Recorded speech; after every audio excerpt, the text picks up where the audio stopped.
Barking to you all. I'm sending thought waves with my mind. This is Michael J. Nelson, and this is 372 pages we'll never get back. It is a podcast where Connor Listoka and I, Connor is here. Say hello, Connor. Hello, Mike. It's the classic, if someone was listening to this for the first time and you greeted them by saying, hey, folks, Mike Nelson barking at you, sending thought waves with my mind. This is the podcast where we run down all the reasons 5G is invading your thoughts. And well, they might just think that I'm doing some, that's kind of inside stuff, right? If you're doing a podcast, Podcast slang. You're Rogan or something. Yeah. You're just like, hey, everybody, I'm sending the thought waves with my mind, as you know. Yeah. Shout out to the Slime Gang. Yeah. We're going to be checking in with Fart a little bit later. Fart is doing well. He's recovered from that burn. Yeah. We do joke, but we are the podcast that uses blary on it as a verb. So it's that's true. I know that's a cliche. By the end of doing a podcast, all you are doing is repeating yourself with your cliches. But what are you going to do? Yeah. So if you're wondering why we're barking at you, you got 160 some episodes of lore to go back and familiarize yourself with. There's a lot of other things you could be doing with those hours, but we're glad you're spending them with us. Yes, thank you. And we are working our way through a book we did not expect to like. It is called Starlight Barking. Starlight Barking, Dodie Smith's sequel to 101 Dalmatians. Dodie Smith. I'm trying to think if I know any other Dodies. I think I had one and I forgot to make a note. Like I came across a Dodie and I was like, whoa, yeah, not many of those. Yeah, I mean, even like characters don't seem to have that name. There's not a cruel ants in Willy Wonka stories, Roald Dahl stories that are named Dodie. No. It does sound like, the Dodie Patrol's on the street. They're outside of the Nickelback concert, so the Dodie Patrol's going to be going around. And if you got a pacifier in your ear, that's the secret call sign. Dodie Patrol's doling out $100 bills if you got a pacifier in your ear. So this is the podcast where we talk about Nickelback, ladies and gentlemen. So hopefully you're versed on all of their albums, because here we go. Yes. Deep dive into album number 2. We're going to finish off the book today, and so that means no real or fanfic, which means that my tally for this one is just absolutely in the toilet. Possibly, yeah, your most in the toilet tally of any book we've done so far, which means it's probably at like 40%. I mean, there was only... Yeah, right? Exactly.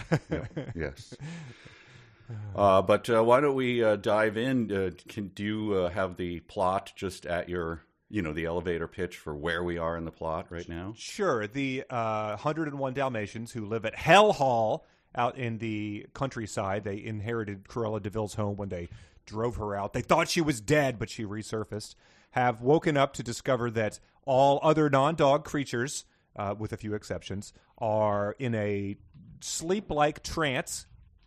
They're able to whoosh, moving fly very quickly. And they have whooshed into the town of London, where one of the 101 Dalmatians has sort of seized power as the Prime Minister's dog. And they're trying to figure out what to do about all of this when they start to hear a mysterious voice beckoning them and is sending them instructions to assemble in the Trafalgar Square to await further instruction. And there's all sorts of sinister undertones of eugenics and authoritarianism permeating the whole thing. They've also gone to Cruella DeVille's house, some of them with the express purpose to kill her as she slept.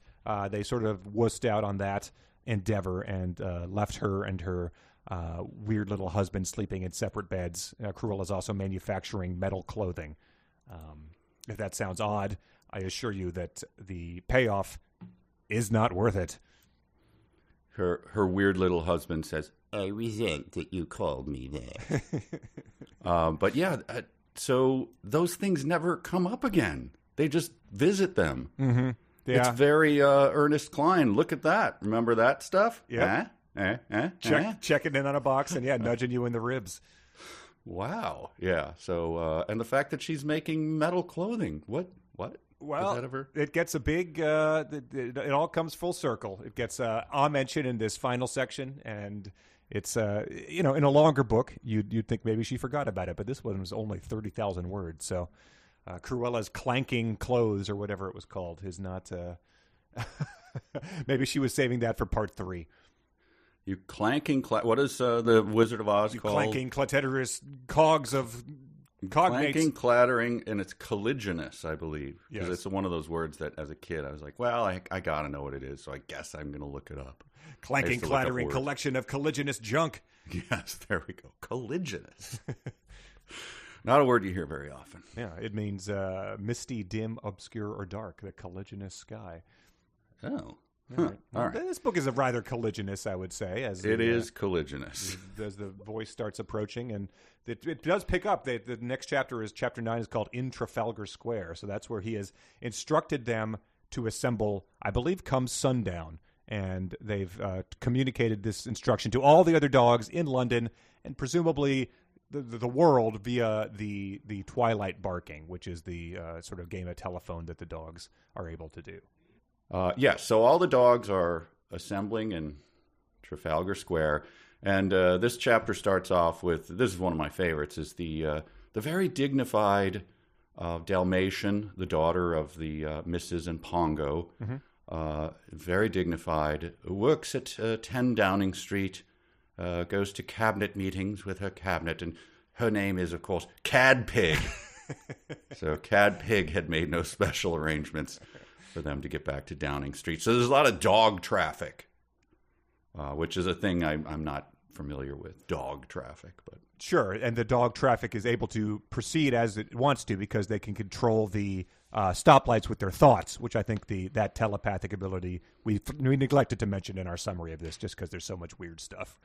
yeah, well, they open doors and stuff with their thoughts too, right? Yes, they levitate tractors as well. So this threw in a nice little aside, which is that because the dogs have talked about being married and dog weddings and all that stuff, Yes. but so the implication is, of course, that there's a previous state there, and it references Pongo and Mr. Dearly's bachelor days. It said when they had both been young bachelors, they had often gone for walks in the little back streets. So as bachelors, they just they spent a lot of time patrolling the back alleys of London. That's I'd read that book as well. yes, and he was in the movie, right? He was a pipe smoker. Mm-hmm. So, walking them back alleys, smoking that pipe. Right. Wonder what was in that thing. Right, approaching people using some weird slang term, which they don't pick up on, and it's like, oh, never mind, did not. Does the purple moon rise above the dishwasher? What? Okay, Right. sorry, nope. All right, moving on. So they're worried about the traffic and they need to get there. And so the missus says this: if we can swoosh just above the ground by believing we can, couldn't we rise higher and swoosh over the dogs who are coming toward us? So this is the first attempt at that? If you learned you could fly, wouldn't you be like, can I fly higher? Right? Can I fly up as opposed to going just soaring above the ground a foot off? Hovering above the ground. Could I pluck a bald eagle out of the sky and wring its neck? That'd be fun. Let me try that. Right, they are dogs. Yeah. The hunting instinct is not impressive in this book. Yeah, so it's just it struck me that was the first you ever thought of that. Maybe we could go, I don't know, 2 feet higher. Wow, really imaginative there with your supernatural powers. And what the whole thing is just if we believe it, we can do it. So it's all it's clapping to bring Tinkerbell back is the main power these guys have. So they try it, and it says they rose up in the air like a couple of helicopters. And so my just main question, and I realize it delves from images of Snoopy doing it. It's like, are their ears flapping around like helicopter rotors as they do this? Because he would often be like the traffic copter beagle or something. Oh, right. There's a ton of images of him just cruising around like that. But so Mrs. believed so hard that she rose up quite 20 feet. Which is just, I enjoy the fact that they're able to do this because they believe so hard. And they call this the High Swoosh. Yeah, 420, brother. High swoosh. Woo! That is the one of many things that seem under the influence in this section to come. Dude, you ever think that if we could just swoosh above the ground by believing we can, we could just rise higher and swoosh over like any dogs that are coming toward us? They call it the high swoosh. I'm way too high to swoosh. No, just believe it, dude, and you can swoosh. No, I can't. I don't even know if you're in the too high swoosh. I don't even know if my hands work anymore. That's how swooshing I am. I mean, how high I am. So I said swooshing instead of high because you were talking about the high swoosh. What if we believe so hard that the delivery guy will bring us some gyros, man? I already tried. Look, he's coming this way. Oh my God, I'm going to start weeping. It worked. Oh, yes, the high swoosh. And this comes up a number of times. It was clever of you to invent this high swoosh. Is that an invention, really? It's just like the guy in Edison who invented the steam man of the prairies. She's just an inventor. She's in her shop tinkering around. She's got a jeweler's loop on, some steampunk goggles, and she invents the high swoosh. I mean, part of this is just like, if we can swoosh above the dogs, could Pongo just I'm going to invent swooshing above the dogs. And now I've invented something better than yours. Right. I'm inventing the diagonal swoosh. Yeah. We're just going to start parsing it. Yeah. Wow. Well, I don't know if the patent office is open. I don't know. Is that a patent or a trademark? What do you do with I forget how those things work. Copyright? I don't know. High swoosh with a TM next to it or patent pending. Right. Yeah. Yeah. I like that they sort of do a little nice little slam on the clowns in Congress here. They have Cadpig says, none of us could think of anything to say during their cabinet meeting, so we just passed a vote of confidence in ourselves. Yes. Yeah, very nice. Yeah. The only time they get together is when they pass a vote of confidence in themselves. Right, Kevin? But can Jay Leno be British? Is that something you're capable of doing? Oh, boy. Wow, it's a high wire act. That'll be like attempting a high swoosh. A tongue and twister. Fall, Yes, just a fail right on air. You swoosh too high.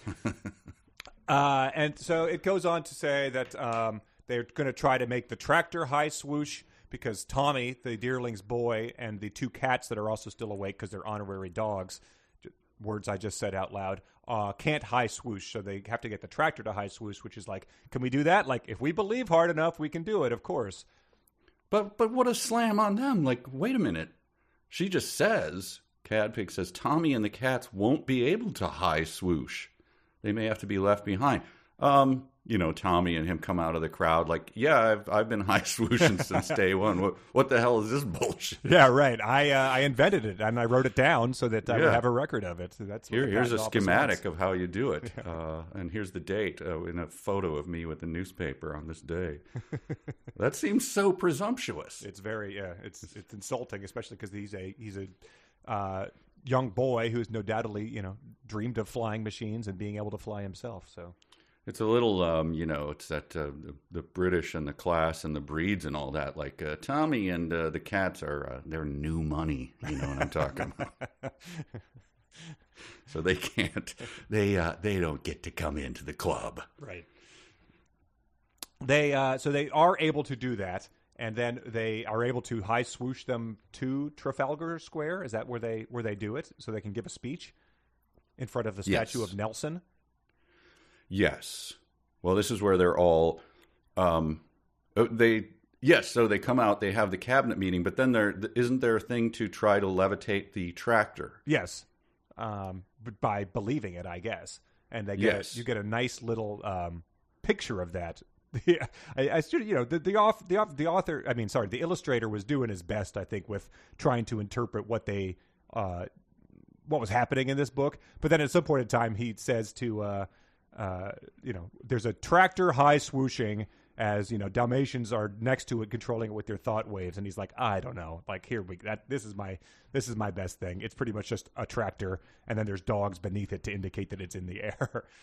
And if you were a kid, remember when you had drawings in in your books, everything, of course, taking place in your mind, and then all of a sudden, that's how it's happening. Yeah, okay. really. Yeah. Shoot, That's exactly it is. I had a different picture. Yeah. But no, I just like the fact that again, she leaves 10 Downing Street from the cabinet meeting, very important doings and comings and goings, and goes outside to levitate a tractor.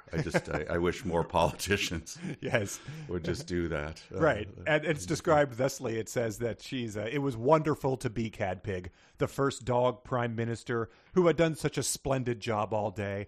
All dogdom loved her, and she loved all dogdom. She felt marvelous. Godlike, almost, you might say. Yeah, a little bit of Kim Jong-il or Un here. She went out and immediately got 17 holes in ones at her golf course. And she enjoys bending frying pans with her shirt off in her spare time.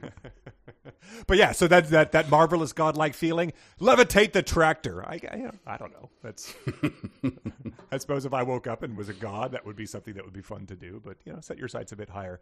I also like this bass line because Pongo feels marvelous too. About as gay as when he had been a young bachelor dog courting missus. And I think that should just be everyone's. My personal baseline for gayness is how I felt when romantically wooing my wife.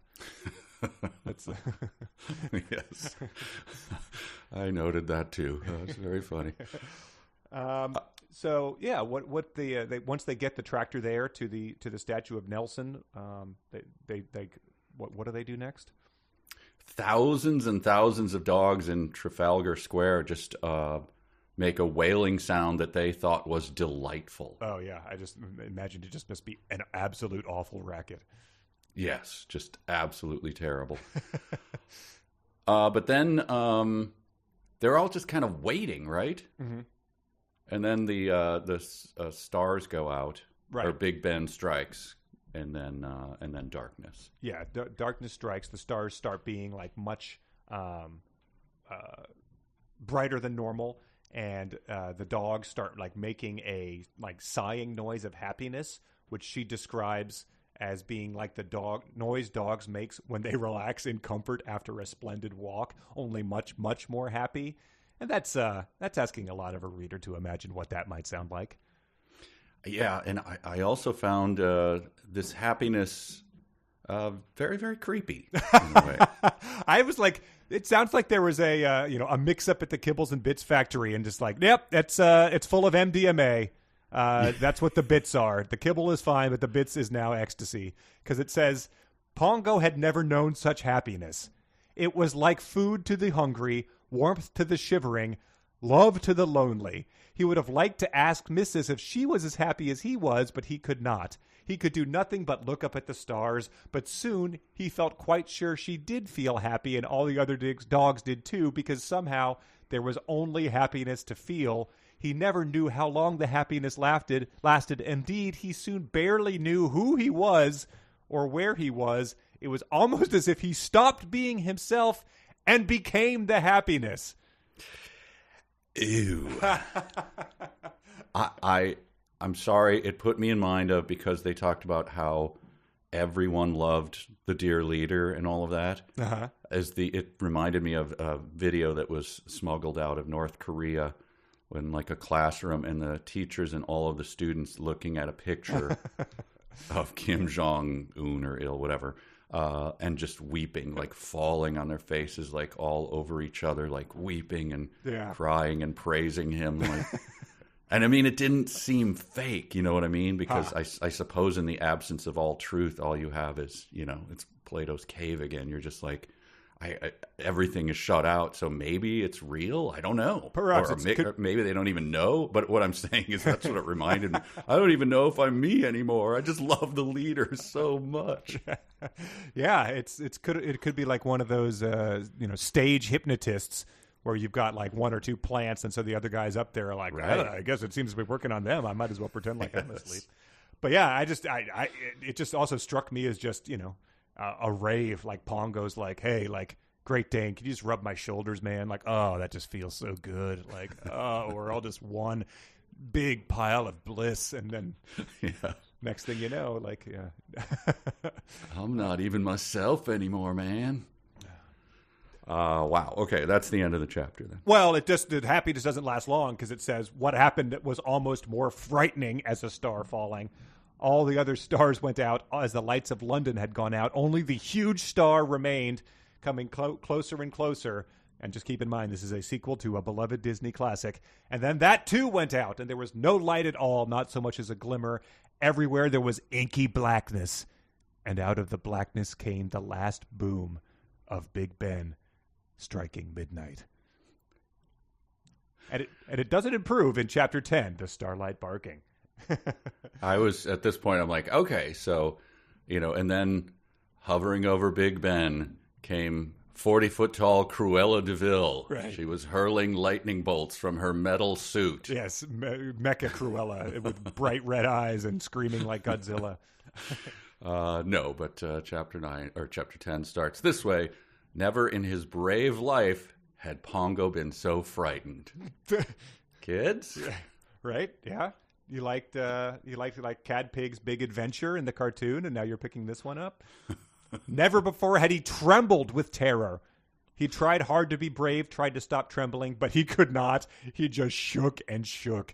So yeah, whatever the star dosed you with might, the first 5 minutes is great, and then you live, an entire lifetime in the span of 2 minutes, and it's the most terrifying thing that you can ever imagine.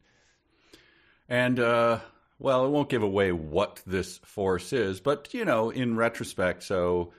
Giving them, oneness and bliss and all of that. Like there was like that famous guru who just smiled at people and then they would like fall over with. Have you ever seen that? I don't know, but I remember the woman in the Metropolitan Museum of Art that would just look at you and people would weep because of that too. That was in the past 10 years or so. So that kind of power over people and. For a minute gives them bliss, and then for a minute never been so terrified in their life. Yeah, this is what this force is doing. This is the direct result. This force knows that it's doing this, I assume. Yeah, and the force that is showing up. I mean, as you continue to read it, just a lot of parallels to Satan, I would say, and in terms of how it shows up. But comes as an angel of light. Yeah, I'd say that's No, like what he's about to do. If you look at him as being like, is this the devil representing himself here, giving people weird choices or bargains that it might not be all that they seem. I think is well. Let's dig down a little more on what this force is. He suddenly knew they were all being controlled by something immensely powerful. Okay. A dazzling light, a dazzling blaze, then a shapeless blaze, but it gradually shaped itself into a star. Mm-hmm. And so the star says, let's see, for the voice I got, well, knowing what it is, I'm going to go ahead with this voice. Okay. Greetings to all dogs. Forget your fears. It was necessary for you to know darkness and terror as a contrast to light and joy. But all that is over now. From now on, there's nothing ahead of you but bliss. Yeah. So that's a little interesting. It's the oh no, I hurt you, but no, shh, that's all over now. Or is it? Oh, shh, no, it is. It's here, but don't make me do that again. Shh, it's okay. So that's quite comforting. I think that they were pretty on board with the bliss without knowing the fear and terror. They seemed to really like it without having the contrast. It was better than their baseline, so you didn't really have to put them down to the psyop territory. Yeah, just toss me that bliss and be on your way there. Thank you very much. But it announces itself as Sirius the Dogstar. I am Sirius, Lord of the Dogstar. Yes. Isn't that Keanu Reeves' band? It is. Dogstar? It is. Okay. That was something. I don't know if we brought that up. No, something that everyone knows that Keanu Reeves is in a band called Dogstar. No one has ever heard a song. No. Like it's not. Name one. Yes. But yeah, it says that what is bliss, and he says bliss is perfect happiness, Mrs., which none of you have ever experienced. So that's a nice little thing, being like, yeah, Pongo, She was faking every time, man. That's never. Jeez. But she says, yes, bliss is marvelous, and I am offering it to you all forever and ever. And so, yeah. I assume there's no downside. Let's do it. Let's get on board right away with the pusher man here. All you must do is bow before me. I mean, what it comes down to is even worse than that. But he says, so as Sirius, Lord of the Dogstar, which, they named it pretty well, it turns out. Think of all the they other... were right on that one. Yeah. It's like if he is like, I am Beetlejuice, the juiced beetle from the star Beetlejuice. So I am blended up gross goo. I am Orion the Hunter. That does not look like a hunter at all. There's like 5 stars sort of, they're not arranged. I don't see a bow. Yeah, no, but that's not the hunter. No, that's exactly what I look like. I am just a really crappy stick guy. Cower before me. It's hard. I don't have many joints, so I'm always going to be just sort of standing like this. But he sort of, Sirius has sort of like a Facebook boomer kind of attitude. He's like, I remember when they were wild and savage animals, but now I've seen them change to tamed and often pampered creatures. These kids these days, they don't know about drinking out of the hose, and we grew up getting spanked and we turned out okay. Yeah, now you sit outside those brew pubs and they put out bowls for you, and you have your own pumps and everything. In my day, right. We used to have to break free, go down one of those back alleys that I knew about, and right. Drink from someone's pee bowl. I bet you've never even had urine, have you? Yeah, soft. If that's what he delved into as a dogs don't drink enough of their own urine rant, that would be quite the stretch from Dodie Smith. It is very cleansing. I also swallow gauze. Yes. Yeah, dogs haven't lived until you've had to be cut open and a human sweat sock pulled out of your lower intestine because you ate it, because you just keep eating them. They taste so good. I used to have so many shoestrings coming out of my anus. I mean, you'd have to pull them out day by day. You don't know about that anymore. And he says, this is more like bedtime story material. He says, soon through human foolishness, there may be no Earth, or no Earth as you know it, and the few of you who survive will be desperate, starving wretches, fighting each other, eating each other, just in order to go on living a life that isn't worth living. So, wow, that's, He ends that with, do you understand? So that's, there's always some of those like dark songs in Disney movies, like Poor Unfortunate Souls or Scar singing Be Prepared, but that gets pretty dark pretty quickly. I don't know if anything. Yeah, and I think when, an all-controlling, faceless, powerful voice preaching the apocalypse comes, that always turns out well, right? I don't see a downside. This is sort of like what happened at the end of Armada. Remember that like dodecahedron showed up and was like, we're going to cure cancer, every other disease too. Bam, there we took care of that. So it's very similar. Because, usually within 5 to 7 minutes of this podcast, we bring up Hitler. I just want to point out that I am currently reading an exhaustive book on the Manson family. Wow. And talk about preaching the apocalypse and saying I am the savior, and calling for the race war and controlling people totally. I'm sorry, but the parallels, I just couldn't get them out of my mind. Wow. I'm currently reading it. Well, would the timeline check out to have him have read this as a boy? Right? Yeah. Probably. Yes. Yeah, it would. I suppose in prison he had to read something. When he was in prison before never mind. Let's not get into it. All right. But then, so Cadpig, it picks up on, I think since she's been around the Prime Minister, is like, oh, you mean that humans may someday destroy the Earth with terrible bombs in a terrible war? So he's not the only one preaching this. The Dalmatians are on board too. So that's... where are they, the ones who are just kind of farm workers and stuff? Are they? They're like, what? The world is going to be destroyed by bombs? What do they know? Yeah. Are they like horses? Like horses who stomp on you? Kind of. Sort of like that. The scene in Oppenheimer where his dog, reflects on the what he hath wrought as death destroyer of worlds would have been quite the addition to the director's cut. Yes. Dog So flashback. that's, okay.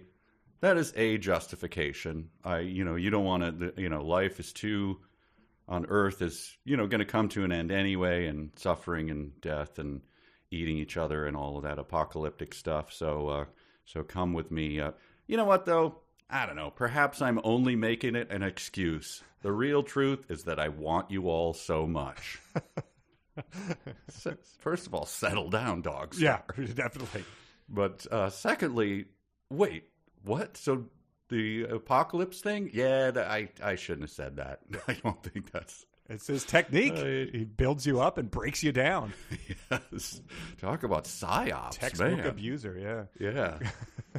And then he goes on to do it again. He says, because they're like, he wants you to come with us back to the star. And they say, like, how could we leave our pets? And he says, your pets? The voice no longer sounded gently coaxing. You have no pets. You have owners. Oh, you pretend they are the pets. And some humans encourage you to pretend this and even say, oh, my dog owns me. But they know it isn't true, and you know it too. So it's he knows who really rescued who. He's flying in the face of those bumper stickers. It is, that moment reminded me of, the elf queen, right? Instead of a queen, you would have a god more terrifying, turns into a different thing. Like, oh, is that LOTR? Yes, Lord of the Rings. Your pets, rising above the ground and turning into something cruel and awful. They put collars and leashes on you. They make you go where they wish. Wow. Yeah, it's amazing. All right. Hey, Lord of the Dogstar, weren't you just lying about the apocalypse a couple seconds ago? Now you're getting all high and mighty about us having owners. Sorry. Right. Yeah. Sorry, we can't open doors. I think that's there's a lot of stuff we couldn't be able to do if it weren't for these people. So we got it pretty good. But the Sirius Lord of the Dogstar isn't just about abuse of psyops. He has a few ticks because he says, not that you're not remarkable dogs yourself, and a lot of you are. Mrs. is, she invented the High Swoosh. The General is famous. Blah, blah, blah. I'm going to take that back. She did not invent the High Swoosh. It's a point thing. of order, Sirius. All right. Anyway, sorry. But then he says, every member of your cabinet, in fact, all dogs are remarkable. Let us now praise famous dogs. Sirius then mentioned every breed of dog. This took a long time as every breed responded with enthusiastic barks. Yeah, it's so he sort of said, like, time is of the essence. Get here by midnight. I'm coming down. I'm giving you bliss. Blah blah blah. We've got to make a decision soon. But then he took time to mention every breed of dog. How mentioned too is an odd word. I mean, at a certain point, it becomes a list, right?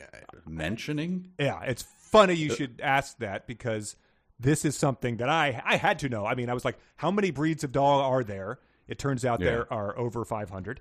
And so if you were to do this, how long would that take? Just as a Sirius has, say what you will about him, he's built up a bit of momentum here. He's made a dramatic entrance. You can't deny that.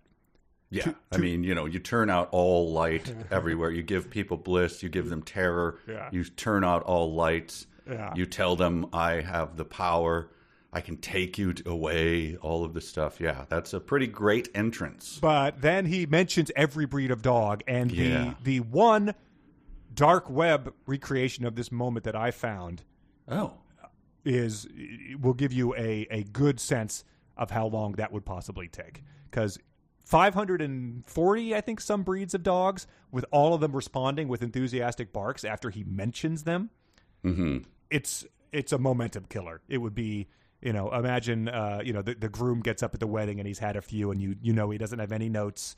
He's just going to speak off the top of his head and you're just looking at your watch. This goes on even longer than that. Wow. That's like the, when you're at a graduation and they make the very, very, very stern. They could not be more clear about it. Please, ladies and gentlemen, please. Do not respond to each individual name. It will just take 1 billion years. Yep. Yeah. And then people, obviously, inevitably hold up posters and scream and do all of that. Of course. Yes. Enthusiastic barks from the audience, confusing the principal. Everywhere. Yeah, but So this is a dark web reenactment of this moment. So it is going to take a while. Someone put a lot of effort into it. But Sirius the Dogstar mentioning every breed of dog, who then respond with enthusiastic barks. Okay, so you're telling people this is going to take a while. That is always a good thing in either a speech or a podcast. I'm very, very excited about that. Yeah, so let's check it out. Okay. Affin pinchers. Afghan hounds. Africanus. Ides. Airedale terriers. Akbashes. Akitas. Axare malaclises. Hey folks, Mike here. Obviously, we're not going through with this gag. However, it's only me who knows that because I edit these episodes, and so Connor thinks that this is going to be in the middle of the episode. It obviously is not going to be. However, if you'd like to listen to 45 minutes of Connor reading dog breeds, followed by some sort of MP3 sound effect of a dog barking, you're welcome to do that. I'll put it at the end of the episode, and sane people can just shut it down. And inverse of that, insane people can continue listening. All right, back to the episode. Oh, my God. I mean, right? Like, it's... that is a recreation. Uh-huh. Yeah, that's what it would sound like. So I'll quibble with you there. I'll admit that I did that. Damn you! It's not the dark web. But yeah, it's. Are you kidding me? Well, it's something that long. I want to take credit for. I took a lot of effort and a lot of time. I listened to. I mean, I set up the bit as though it was done by the dark web. You have violated a very sacred bit of this podcast. To have violated your trust, I feel very bad about because I know you would never do that to me. So I'm just not. but I sometimes you're just proud of something, and I am proud that I, over the course of several hours yesterday, took the time to say every breed of dog, and insert the sound effects of dogs barking enthusiastically in between them. And I'm glad that you were willing to play it and that everyone got a chance to hear it. I'm sure after you finish doing it, because I'm, no small feat, obviously, as you said. Thank you. That you, approached your lovely wife and, gently kissed her forehead and said, "Honey, I think I've really hit on something." Mm-hmm. She's like, "I'm so proud of you." Yes. Her eyes misting over. And then you get on the extension. Let's call our parents. Yes. And then you called them and then they let them know. We're so proud. They set aside everything. They said, "I always knew you had it in you," and just a lump in my throat even thinking about it again. It was your father grasping both shoulders firmly. Mm-hmm. "I'm proud of you, son." A knowing nod. Yes, I'm proud. I may not know the bliss given by Sirius the Dogstar, but I feel like that's the closest I might ever get. So I'm just glad you were willing to put it in here. That was touching stuff. Yeah. All right. Whew. All right, let's abandon that pretense. It goes on to do that bit in the We Covered in Real or Fanfic where there's a mutt named Heinz, 57 varieties. Yep. Which is great. And it goes on it talks about the many unfortunate dogs who are beaten, starved, and arrested by the police. Mm-hmm. So this is just a great bedtime story material as it continues. And it says, "If you want to come with me," Mrs. says, "should we just have to do an extra high swoosh?" And he says, "Exactly, Mrs. A very, very high swoosh. Quite easy if you wanted to." So that's your joke from earlier right now. She's invented the extra high swoosh as well. Right. Yeah, so why did you stop there? He's like, "I've given you godlike powers." And I was like, this is where I was like, it's just going to turn out he wants to harvest their adrenal glands or something, and this is his way of going about it. Yes, and then he says this. He explained, he mentioned, "It must be a mass decision, Mrs., or rather, it must be a majority decision." Well, those are different. Well, nothing will happen until all dogs have made up their minds. So I'm still confused. Sure. Majority or all. then it will depend on what most dogs wish. So I just immediately thought, I see. So everything in the state, nothing outside the state, nothing against the state. Got it, Mussolini.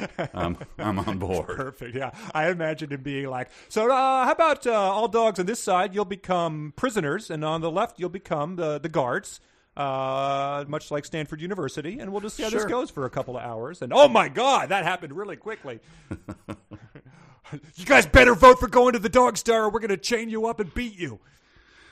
What's the experiment where everyone is a plant except one person, and then someone just like walks them through basic math, and then everyone in the room votes for the wrong math answer, and then the confused person is like, "Wait, what? No, it's 2 + 2 is 4," and everyone's like, "No, it is 5," and then eventually, just breaking down, we'll go, "Yes, you're right.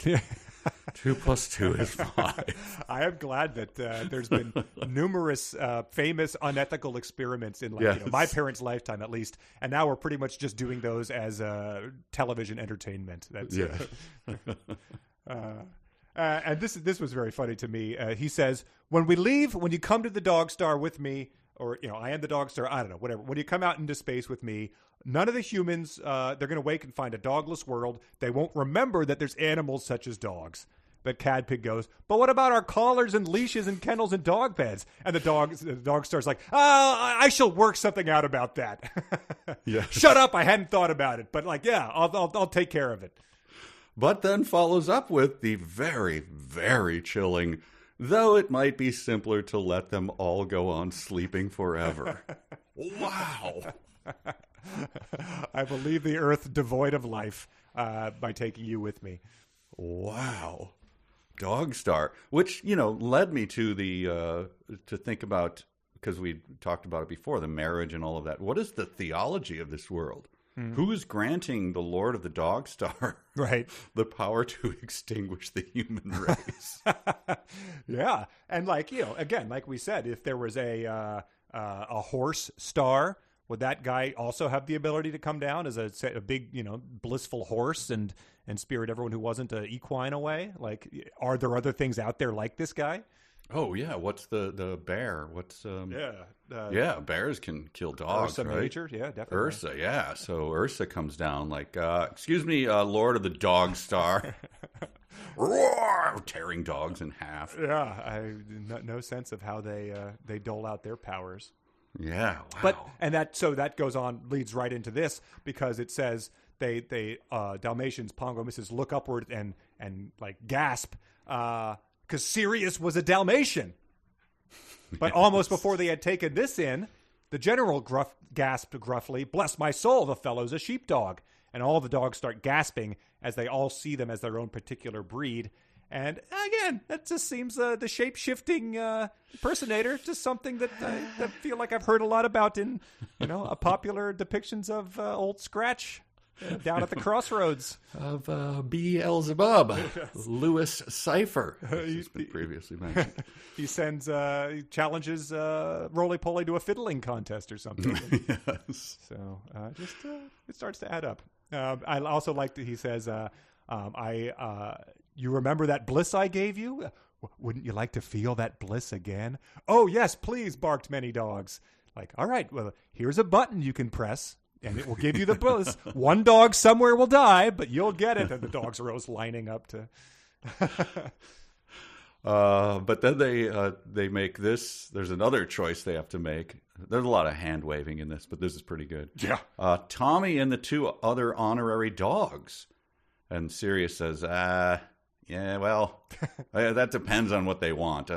Ask them. Yeah. So then Tommy instantly said, "I'll go with Sirius. I want to explore space." Incredible. Tommy, dumbass, shut up. Incredible.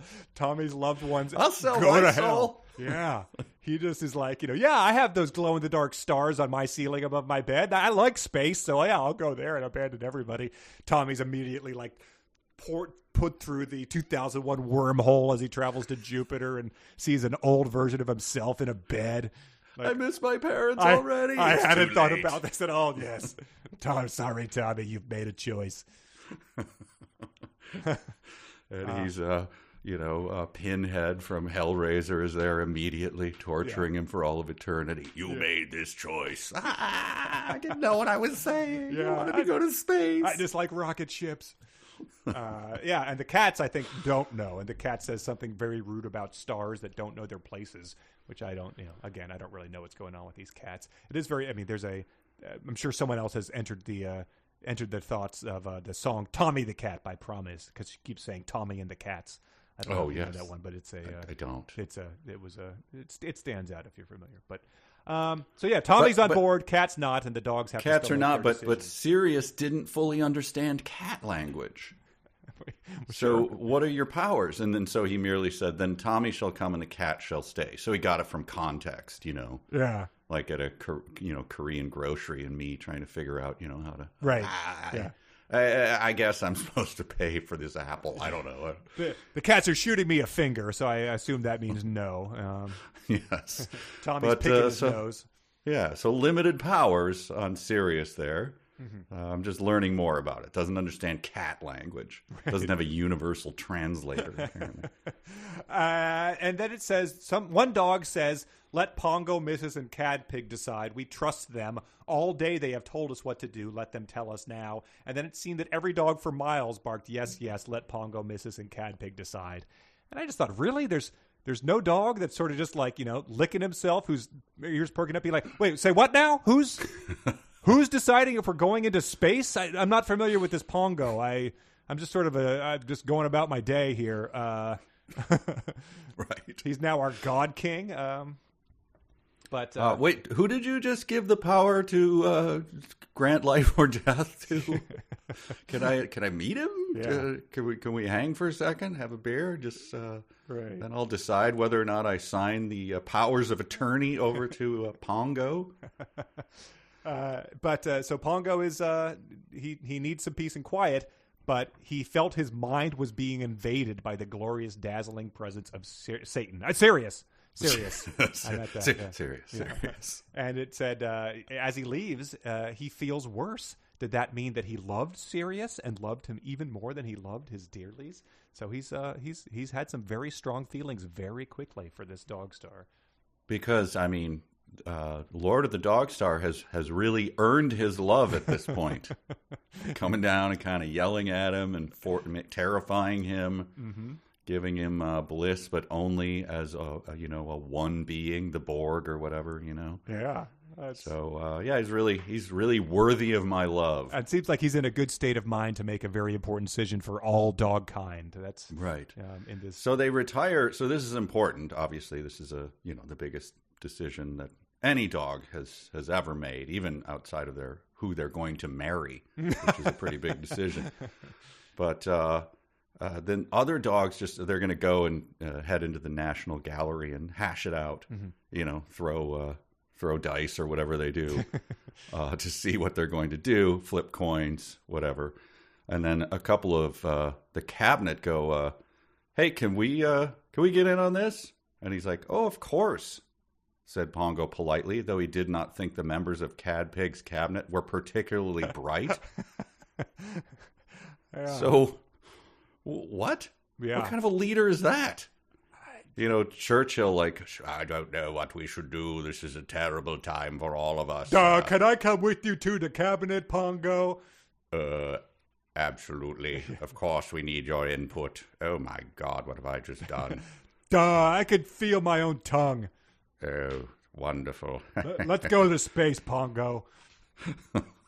Yeah, I don't know. Does he, are these the provincial lady dogs that he had been talking about before?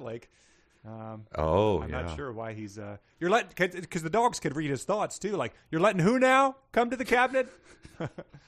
Yeah, the previously mentioned dog that you were asking, wait, you gave Pongo the power? Right. Okay. And then all of a sudden, "Hey, can we come along and do with the thinking about how we should go to space?" Yeah. And then that same dog is like, "Wait, them? Yeah. I know that guy. I met him he peed on me while I was sleeping." He eats out of the cat's litter box as soon as the owners leave the house. So now some guy named Pongo and those guys? Yeah. Yeah, it's questionable leadership by this guy, but he's doing the the classic put upon leader, Jack on Lost, can I just have a minute to think? I need a minute to think. I didn't ask to be in this position, type of thing. So cracking under the pressure, perhaps. But yeah, so they go into the National Gallery. They still have their powers. Well, more of that to come, but they open the doors of the National Gallery, and Big Ben began to strike 1 o'clock. Yeah. Okay, so it was it's been an hour since, so that probably checks out with the length of the listing all species. Yeah, I think it's pretty much right on there. I like how it describes. Pongo says he had said he was leaving them so they would not feel influenced by him. This is all the other dogs. But perhaps he knew how much they would miss him, and that leaving them was his most powerful way of influencing them. So he's taking a little cue from the Dogstar. Yeah, he's going all Machiavelli on this. Yeah, wow. And the chapter ends, though, like this, and I will read this to the little girl in bed. And all right, this is the last sentence. Okay. All right, I love dogs, Daddy. I wish we could know get a you puppy love dogs. too. Yes. That is why we have the 3 dogs, and you love each one more than the next, don't you? Mm-hmm. I love every one of my dogs. I will go and pet them in the morning. Well, there's a Dogstar that loves them and gives them bliss. And so here we go. Let's end this chapter. Perhaps, thought Pongo. Remember him and his cute little muzzle? Oh, yeah. They got Cruella good. Yes. The next hour would be their last on Earth. Huh?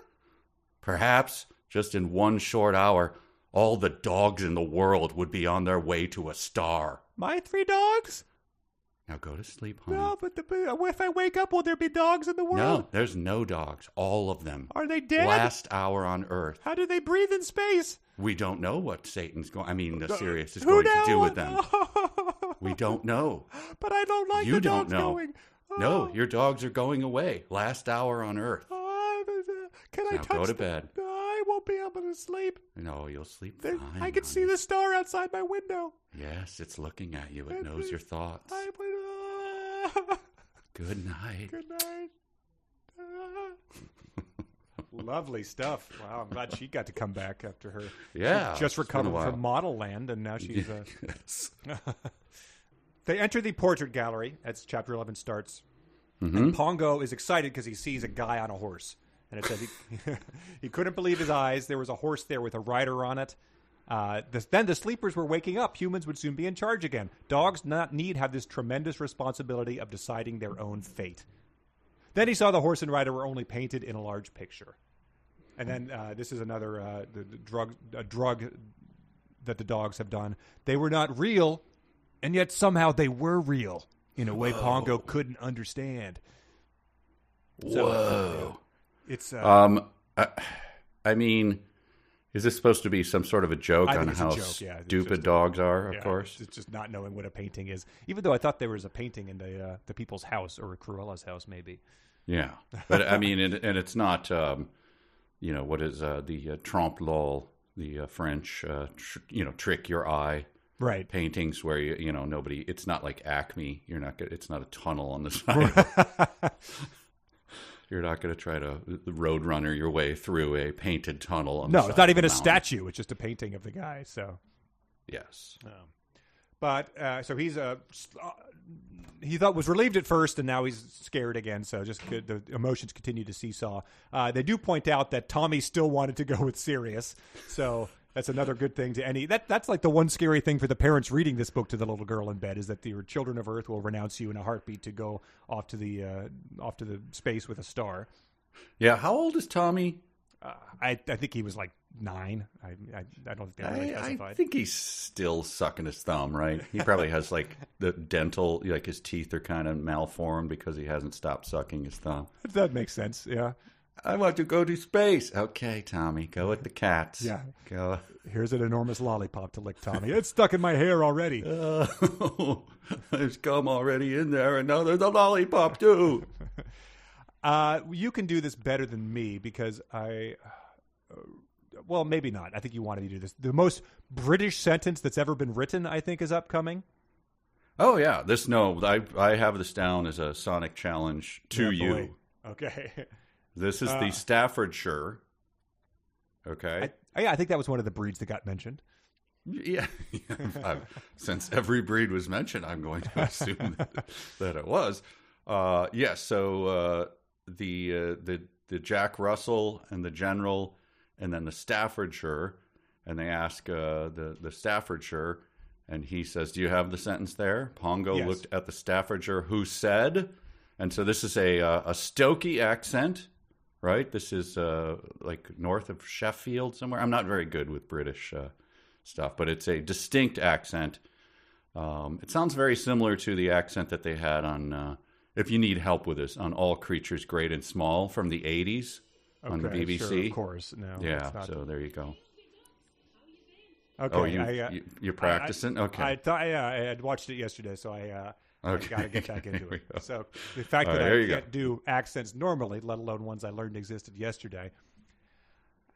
Email to me, death mate. Space sounds very airy-fairy to me, but I must say this bliss stuff was like a good kip by a warm fire after a slap-up meal, and naturally I like the look of that Sirius. Right? That's Stokey. I think you could just you could walk to, what is it, Stoke on Kent, or I don't know. Don't laugh at me. Stoke, grab a bar rag and just convince tourists I've been there for the for all my years. You look rather airy-fairy. And then they will all go, "Oh, the local color is so delightful. Let's dine at this place, darling. Yeah, This gentleman. Are you a gentleman? That voice was rather high. Yeah, I'm a gentleman. What can I get a pint of smicks? Oh, well, all right. Oh, very well done. Okay, thank you. Thank you. It's been a big day for me performing. So Pongo is just like, he's just lamenting all of this. He says, "That leaves it all up to me," thought Pongo. "I don't know what to do. It's Pongo's choice." And he's just very upset about this. And that's when the Great Dane shows up, as we also covered in fanfic, with a little Chihuahua riding on him. Yeah, Whiplash, and then the Great Dane. Yeah, his lifelong companion shows up, the guy that sleeps in the bed with him. Yes. Yes. He acts as a hot water bottle. By the way, just before that, though, the High Swoosh said, "Mrs. I discovered it." All right. Oh, God, Mrs. God, stop that. Oh, man. That's like, if a friend recommends, you're on a trip and they recommend a place for dinner that they just like Googled and quickly found, and then they talk about like them discovering that restaurant for the rest of the trip. Awful stuff. Not speaking from experience here. Certainly not. But this was the first time in a long time that I was like, all right, I'm with the Great Dane and Whiplash, the cowboy monkey on his back. He says, "Crowds are always fooled. They get so worked up that they can't think for themselves. I know about these things because I live with a professor who often talks about them. All you dogs are the victims of mass hysteria." Wow, a little cup of cold water from the Great Dane there. Yeah, and his hot water bottle. Just another great concept to introduce to the 8-year-olds reading this. Like, often adults will become victims of mass hysteria. So you can never trust if the adults in your life know what they're talking about, or just going along with a big old crowd. Right. Yeah. And I wonder what the professor that he lives with, right, is. What's his field of study? He studies Saint Vitus dance or something. Yes. But yeah, but the Dogstar can hear this, right? So the dog and the Great Dane can hear the Dogstar. So I think that there's not necessarily mass hysteria if a talking entity has come down. You can hear it, is promising you bliss that you felt. So. There's no hysteria there. I mean, I guess deciding whether to go into space with it could be a little hysterical. And as he's saying this stuff, like, man, you slapping them upside the face, like, don't listen to that thing. This thing is obviously like trying to trick you or whatever. And this thing is just like, with its powers, like quietly squeezing his heart. Yeah. Oh my God, he dropped dead on the spot. What happened? Yeah. Renounce your mass hysteria theory. All right, that wasn't mass hysteria. That sounds good. This guy's benevolent. That's right. That's right. Keep talking. Mrs. is sort of like, I only realized like into this last section, she's sort of like the good night Gracie type of shtick, right? Like that's her little thing. Like, I don't know. You know what humans feel about people who are two-faced, said the Great Dane. I don't, said Mrs. I didn't know there were any people with two faces. Like, all right. Like, isn't there a fire hydrant you can go outside and sniff, Mrs.? Like, leave it to people. We're making decisions here. Pongo turns to the camera, pulls the cigar out of his mouth and does a shrug like, can you believe this, Dane? And then you get this next thing. This is the professor who studies mass hysteria, said that my professor says the next war is quite likely to be fought in space while we sit down here safely watching it on television. So let's ignore this guy's theories about mass hysteria because he's got some other pretty dumb ones. No, I'm telling you, we're going to have space wars in my lifetime. Yeah. Jetpacks, too. Listening? Jetpacks are just around the corner. Now, look, when you put this TV dinner in, you got to peel the pudding part up. Otherwise, it doesn't cook fully, and it turns all mushy. And make sure you put your tinfoil hat on while you use your microwave, because that could read your brain waves. And this is when even things continue to get weirder. Three stray dogs come in to the gallery. Mm-hmm. All of them looked in poor condition and seemed very nervous. And he invited them in and saw they were pitifully thin. So it's just like, stray mangy curs are invited in here. This is the point of the book where I realized that I had gone somehow 28,000 words at this point without having made a Baja Men joke, which I just was very shameful about. That is wow, shocking. It is very, very shocking. They loom large in our backstage comedy. Yes. So yes, we have many scenarios of the Baja Men waiting by their phone as yes. Every time a dog movie is released, like, ha guys, time to cash the checks. The phone doesn't ring. What? Come on. There's a scene where they literally were letting all the dogs out of the kennel. They were racing towards the camera. But yes, so these stray dogs are here, and Pongo's like, well, obviously these idiots are going to want to go into space and get bliss all the time. And they're like, oh, no. And they all say no in very shrill voices. And it's essentially they have this twisted Stockholm syndrome where they were with people that were in bad homes. They were treated very unkindly, but we love the people and want a chance to be back in a home with other people. So that's why we don't want to go. It's because maybe this time when he comes home, he won't be drunk type of thing. Like this, we've got to give it one more shot so we can find up in a house that actually loves us.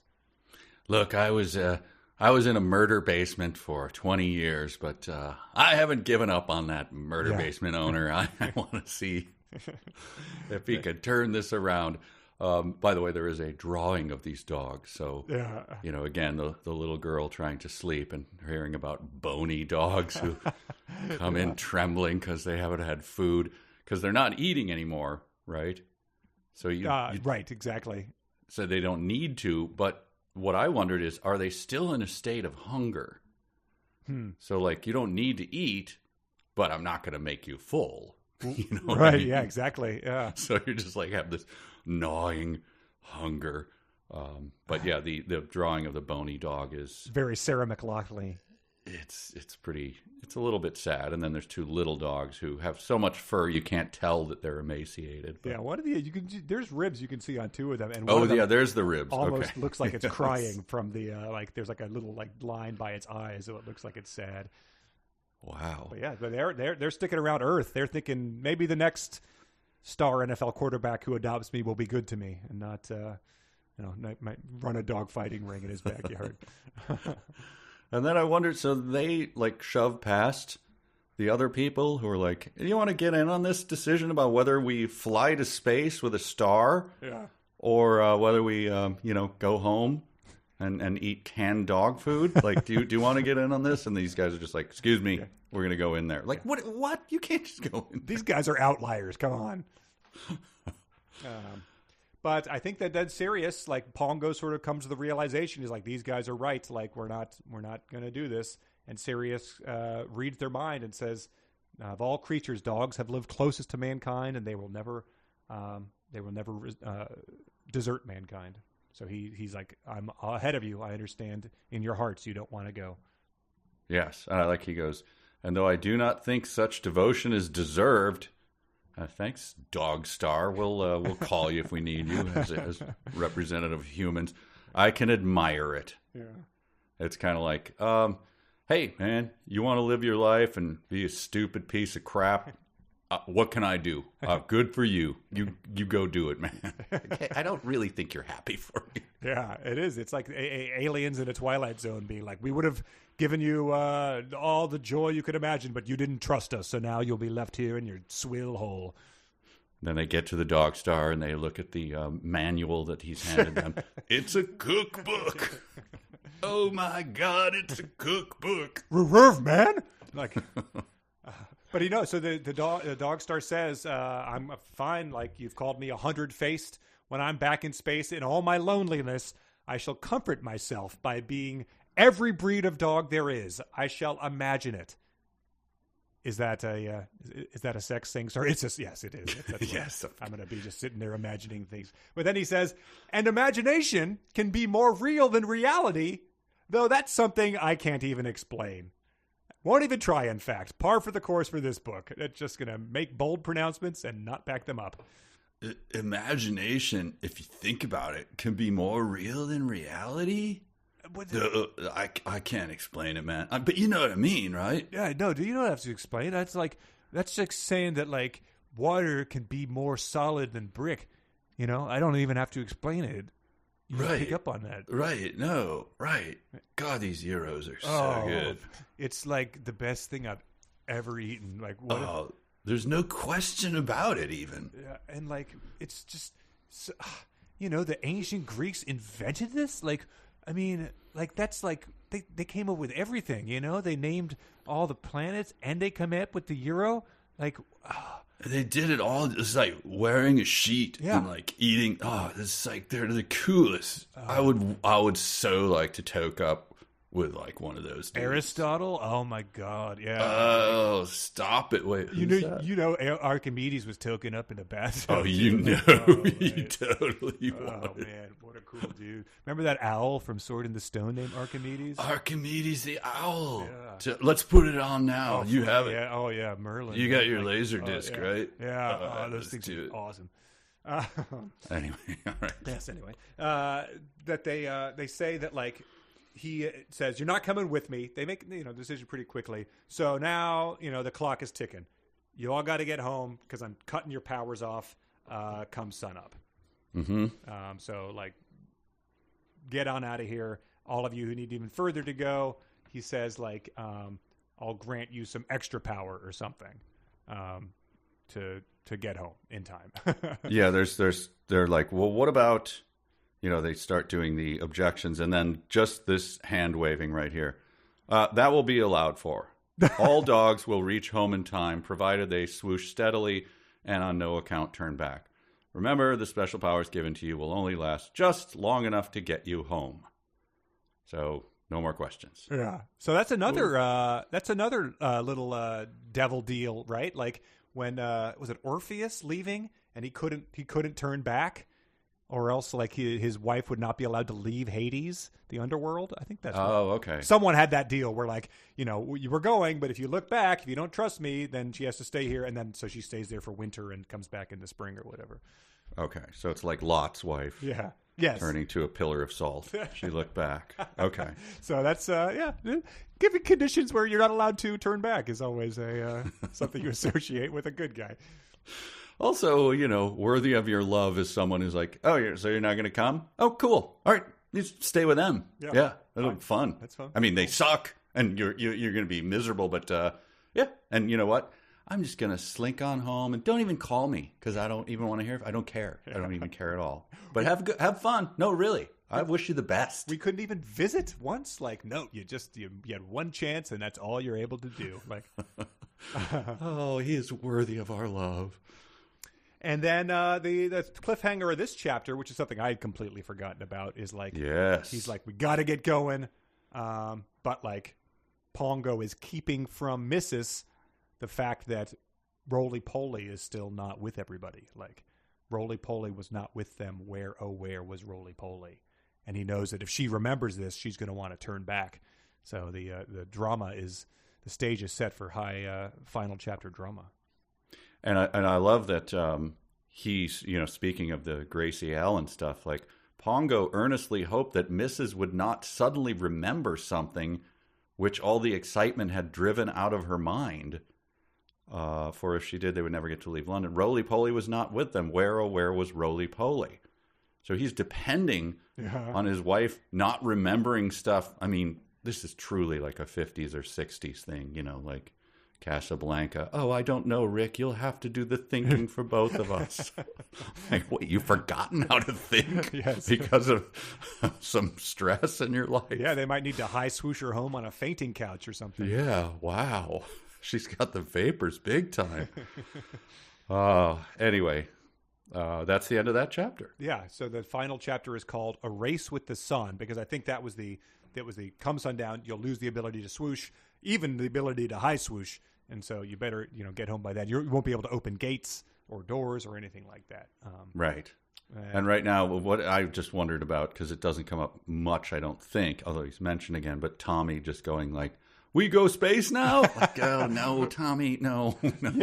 Yeah, they've sort of banked on the Star saying everyone's going to wake up and not have any memory of this, but like Tommy's going to be talking about this for the rest of his life. He's going to honorary dog Tommy. Yeah, he's like, I was a dog and they wanted to take me to space. It's like, Tommy, this is your graduation. You've got to stop talking about this.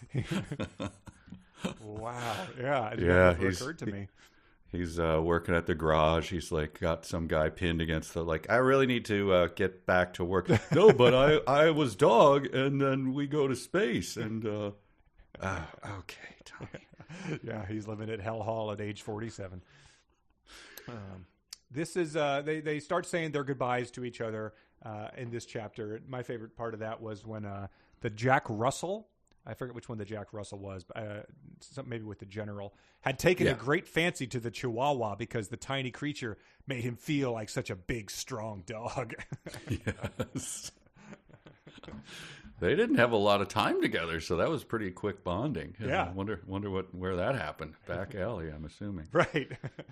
But then says Pongo says, she would, if they, as they're leaving, she would instantly realize that Roly Poly wasn't beside her. But now, since they're in they're in formation, she might not notice it. So Ponker's kind of eager to ditch the little wiener. He might be hoping that he doesn't actually make it back there. It is his son, right? Yeah. Yeah. Okay. And he went off with like the international minister or something like that, who was also sort of a tubby dog. So he's a little bit of a Tommy, am I right? Roly Poly. Yes. Yeah, Tommy's Roly Poly's an honorary Tommy. Tommy's an honorary dog. Yes. So they mount up in formation, which I don't know if you can already. She invented the high swoosh. I just don't understand that this seems to take effort now. The swooshing. Well, because I think it's like the clock is ticking, so it's like you're losing the ability. Oh, so do you think it's like carbonation? It's like slowly going out. I thought it was just like a switch. Yeah, I think it's off. I think it's it's trickling away. Okay, magic style. I don't know what a comparison would be, but. Oh, okay. Yeah. All right. I didn't pick up on that. I'm like, what is the swooshing? Can you do it or not? I think they said, by the end, they're sort of like more running than swooshing or something. And but it's described as when they do a quick swoosh for Suffolk, it says, it was surprising how quickly the visiting dogs had got out of London. And it's like, in a book where anything can happen because you wanted it to, that is not surprising. Like, everything has just been, as you said earlier, hand-waving whenever something needed to happen. Yeah. No. And so Pongo is, he's not exactly gaslighting her. He's just sort of hoping her natural dumbness will. Yes. But she says this, if only she could find out what she was worrying about. She felt sure it must be important. It's just isn't kind of the only thing we have is access to our own thoughts at the end of the day is the only thing. Like, I can know this, that I'm thinking this. That's a certainty. Well, it's a touch Kleinian. That's right. It's exactly what I wrote down. You don't know what you're worrying about? Well, I guess. How do you have worry? I guess it's that, the vague fear that you've left the burner on type of thing. Well, then you would go like, maybe it's the burner. No, it's our idiot son. Yeah, didn't know. It's like, the station wagon full of kids. I've heard so many stories about this, where the brothers trick the little brother and sisters trick the little kid into staying at the gas station and making dad drive away. Good Lord. I've heard that firsthand from at least six people. It's usually, a large Catholic family, let's be honest. Yeah. Old pranks, which would now be like lead the news if that happened, A boy discovered at a gas station, 4 years old, pranked by his brother and sister. It's called chevroning, and your kids might be doing it. Might be doing it right now. All right. But she does realize it, right? And then she realizes he's not there. They don't want to stop because it says we can't get home. The sun rise for hours, but summer nights are short. So they do start trying to call out to him. They try to call Cadpig to see if she can get it. But then she hears Roly Poly barking back at them. Mm-hmm. And he quick swooshes to get them. It's resolved very quickly. I put a pin in this. Are summer nights short in the UK? But good question. Northern Hemisphere, aren't they longer? I guess the night is short, like once the sun has gone down. The summer nights are short. Yes. Gotcha. Yes. No, that is correct. I misread that. Not summer evenings, I guess. Yes, summer evenings. That's what I was thinking it meant. Okay. Then that is correct. Yeah, and so here I have that written down. So and a moment later, Roly Poly, swooshing at full tilt, was knocking dogs over right and left. He just managed to pull up as he reached his parents. So, dogs bleeding everywhere, severe injuries. Yeah, those He's stray a big dogs' dog, ribs, which are poking through the thing, are shattered as he headbutted them. Jaws broken.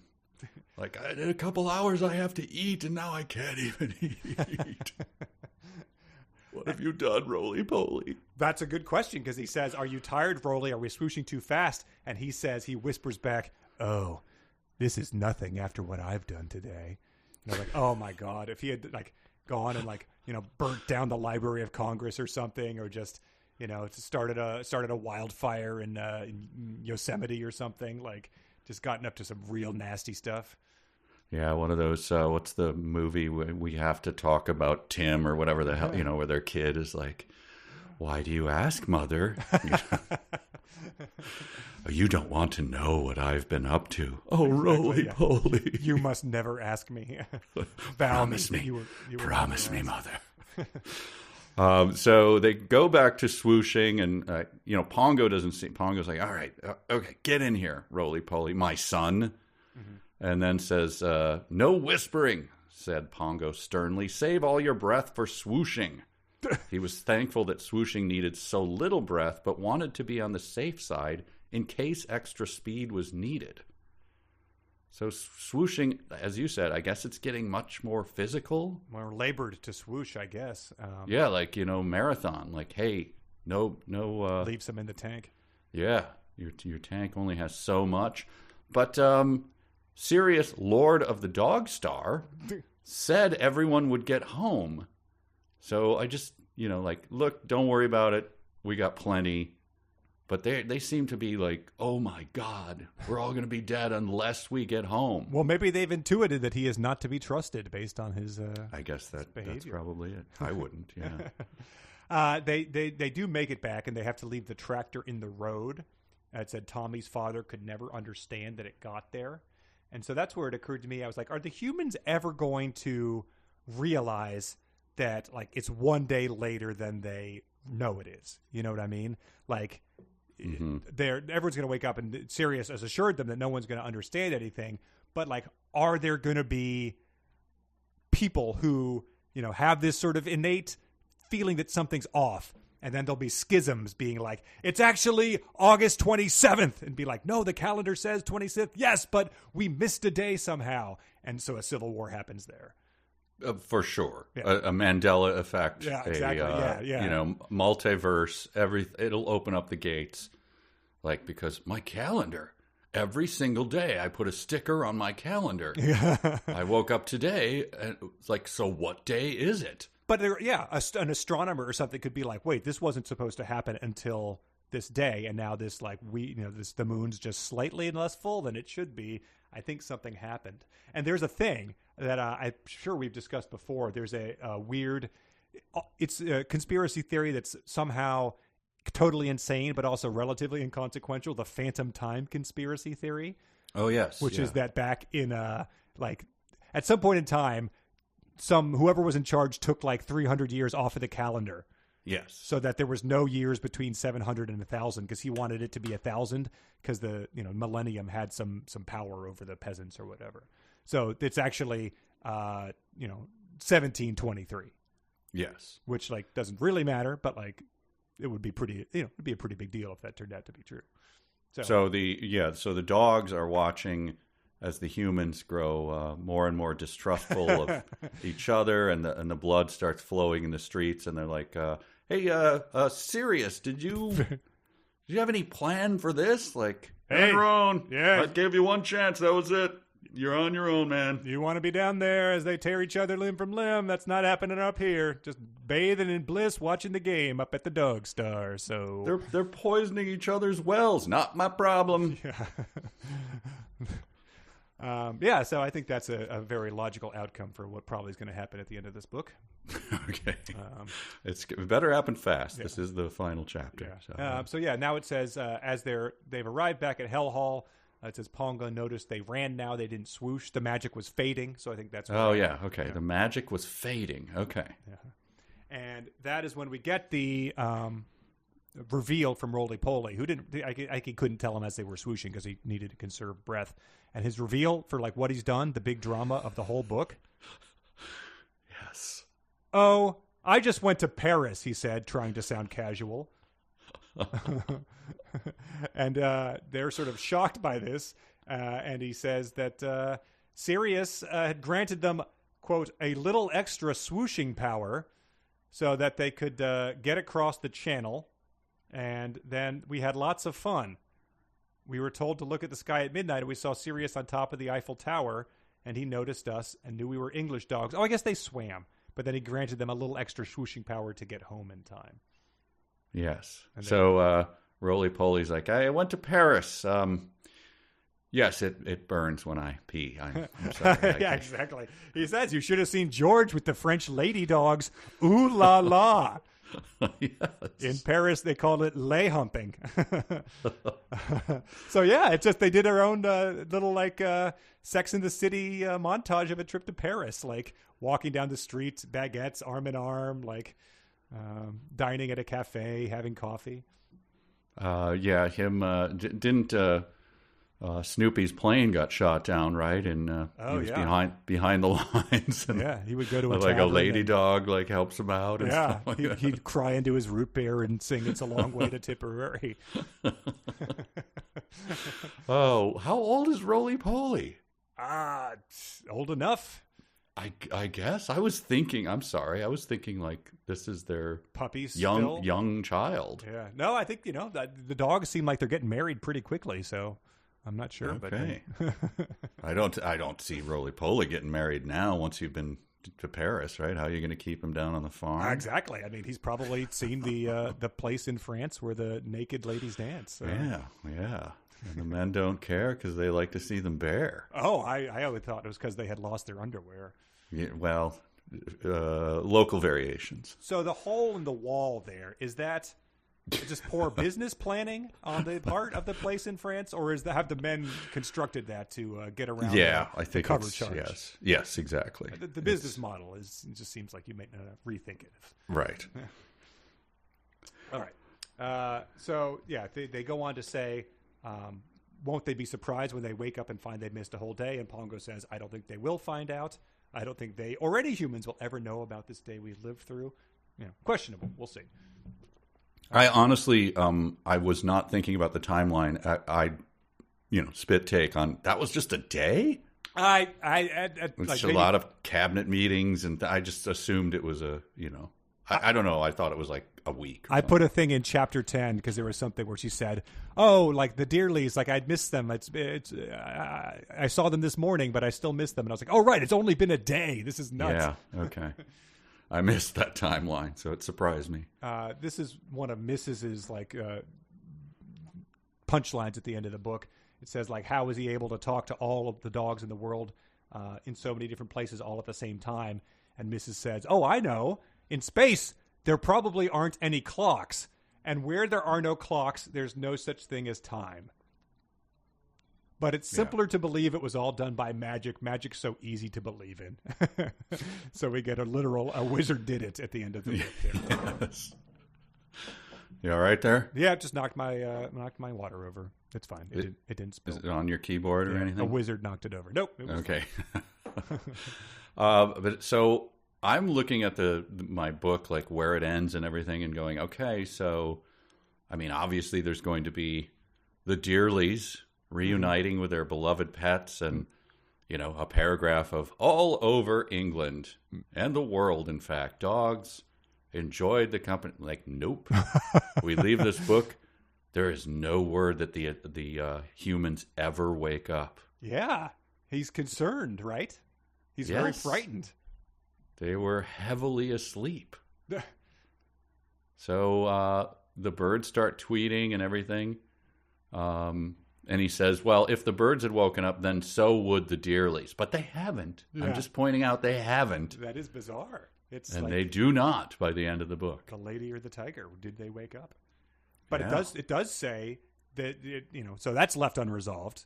And this is also left unresolved. It says, oh dear, how dreadful it is to think that Cruella will soon be waking up. Remember her? And then Pongo grinned. Well, at least we shall always hear her coming in those clanking clothes. Oh, there it is. Yes. Now go to sleep, Mrs. Dear. So talk about sticking the landing on a punchline is that she'll always be able to hear him coming because her clothes are metal. What that means, like what that was meant to like echo. Maybe there was one crazy designer in the early 60s. Oh, yeah. Or something. But like, I'm imagining her dressed like, an 80s, Grace Slick in the 80s. The Grace Slick, the Fix, something like that. So pretty funny not Grace Slick, Grace Jones. Yeah. Grace Jones, sorry. Yeah, so that's Cruella now. So yeah, and so this ends, and then we don't know if the Dearleys ever wake up, but what we do know is that in a couple weeks there's going to be one of those the international letters, with the red and blue stripes around the edges of it from Paris, and peel it open and like, well, I am pregnant, of course. Pongo, your son, please. Why won't you respond to him? Make it right, please. I have a little one to raise on the streets of Paris. Les roly-poly. But yeah, so that's what it ends with, is that he's waiting for Mr. Dearly to wake up, but he tries to send Sirius one more message saying, one day we'll be able to join you, maybe, and accept the bliss, but not yet. You see, we have a lot of bliss already. Sirius does not respond. He is just giving him the silent finger as he screens his call. He is arms crossed, turning the other way. Mm-hmm. And then the book ends thusly, and then Pongo, feeling as young and happy as a puppy, rolled over on his back and went to sleep with his 4 paws in the air. 5 paws if you count the red rocket. Daddy, did the humans ever wake up? We'll never know. But they wake up, right, and they pet their happy puppies? It's the end of the book. They never pat their puppies. But if they're still sleeping, then how can they even feed the dogs, and the dogs don't get the food from the star anymore? That's a very good question. The dogs will likely turn to cannibalism, my dear. And now it's way past your bedtime, so it's time for you to go to sleep. But they lost their power. They can't open doors, so they will starve to death, right? They can't. After the dogs have eaten their own children, they will likely starve. It will be a big decision they have to make, whether to eat their young or die earlier. But now go to sleep. Will the star come and save them at that point? The star is not responding to them anymore. He's very angry at them. And I'm going to be very angry if you don't go to bed, because it's past your bedtime. I'll try. You will probably wake up not like the people in the book. There's not a guarantee. There's never a guarantee. Nothing's guaranteed, but you'll probably wake up tomorrow morning. Good night, Dad. Yeah, good night. Oh, there we go. Beloved sequel. 101 Dalmatians. Wow. It wrapped up a lot of insanity in that book, I think. I think it's... I scroll down, by the way, and I see also by Dodie Smith, The 101 Dalmatians. Okay. I didn't know it's the, right? But the movie's sure. 100. It's like The Weekend, yeah. And then there's 2 books on the list. I Capture the Castle. Yeah. That's it. That one has a Wikipedia page, though, so... Yeah, that's a beloved book. But I thought she'd written a little more than that. There's a little bit of not One Flew. J.D. Salinger. Kill a Mockingbird. Oh, yeah, Harper Lee. Yeah. Yeah, with a little more drug-fueled insanity, I would say. I think overall it did not disappoint. It was quite crazy. Not poorly written by any means, but certainly very curious. Very strange ideas there. And some of them, as we noted, probably lost to time. References to things we do not understand anymore. Right. It was Wait of its and time. see and that sort of thing. Yeah, yes. And looming threat of nuclear war, that that quaintness of its era. Ha, ha, ha. Yeah, when I used to do, when I was at the Guthrie, and I did a season of, it was mostly Shakespeare, and there are scenes where you're like, wait, what did that person just say to that person? Like, oh, well, those families obviously, for 300 years hated each other, so that was a barb. Like, is that going to play? Like, oh, no, not at all. Those the 1600s. Like, they're just, huge plot points. The people would have been laughing their butts off, but you're like, it's just a line. It doesn't mean anything. It's like Shakespeare being like, I'll throw in this topical thing. I'm not really proud of it, but like, sure, right. Yeah, the punters will love this, man. They'll start throwing their beer up on the stage and everything. Well, yeah. So I'm glad it wasn't longer. I will say that. Exactly. Yeah, the insanity was good in small doses, and I think the exact perfect length for. I don't know why you would read this if you weren't reading it to see for this podcast, but don't read it to your kids. I would say watch the movie instead. Let's read some emails because the first one has a question that we usually like to address at this stage. This is the first one from Barnold. He says, I'm just catching up on old 372 reading. I finished Model Land, and I'm right into the word bazooka of Irene Idsley. It got me thinking, what 2 books do you consider the worst back-to-back stretch? And I sent you the list of all the books. I feel like this is obviously not I think this is as middle of the road as our books get. It wasn't bad. It was more insane, but I also didn't rise to the heights of how much I like, some of the truly insane books. So middle of the road for me. Yeah, I can't disagree with that. Yes, that is 100% true. So I have an answer for what I think the worst back-to-back stretch is. And just take a look at that and see if you disagree. I think it is the books 5 and 6, where we read the forensic certified public accountant and the cremated 64 Squares financial statements, and then followed it up with Bob Honey. And the fact, looking back at that, what surprises me is that was the 5th book. The Dwight David Thrash, we just sort of that's going from 0 to 80 pretty damn quickly. Yeah, and wow. People sticking with it through that Bob Honey after that is we weeded out the everyone but the real sickos, I think, at that point in time. My only other option, I think, would be Midnight Sun Ready Player 2. Yeah. Would be a follow-up to that. Yeah, those are also quite bad, and the length, obviously, was so much longer. Right. It looks like we devoted 8 episodes to Midnight Sun, which, jeez. And Ready Player 2 is that sort of just, like, god-awful, but, like, to me, just a little funnier than the badness of Bob Honey. Just because it's such a chump, trying to do his one little technique, and Bob Honey was more just, like, bitter. Yeah, it's easily the grossest one.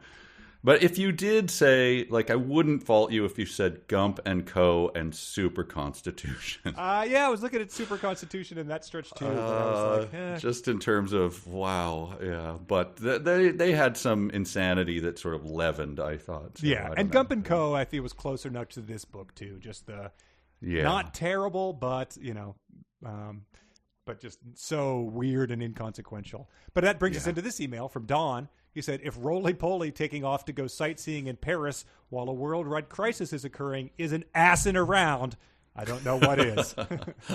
That's true. Brian wrote in and said, this is referencing to something that happened in the last episode. He says, this is a way to get me to read any email is to reference this song.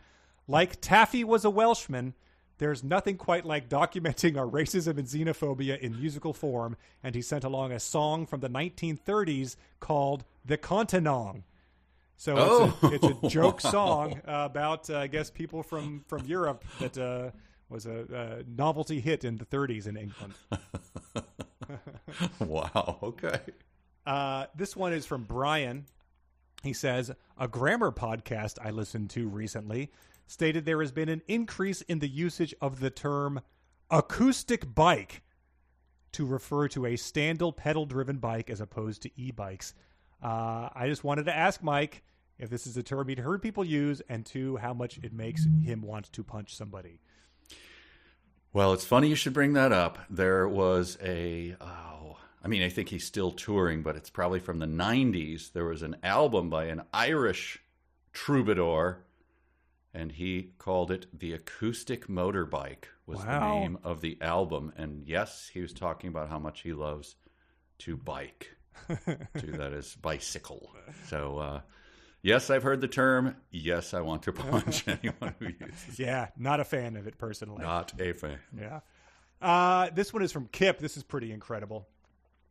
Kip says, it's been a while. I've been listening to the podcast the whole time, and it's been a lifesaver on long work days. So I only felt appropriate that I put in a reference in the game I was working on that was just released called Guild Wars 2 Secrets of the Obscure.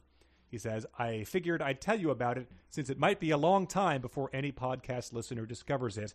And so this is a screenshot Kip sent of a, sort of looks like a fantasy hut. There's an NPC in it that says, I still need a rescue. Oh gods, I hope they just don't forget about me.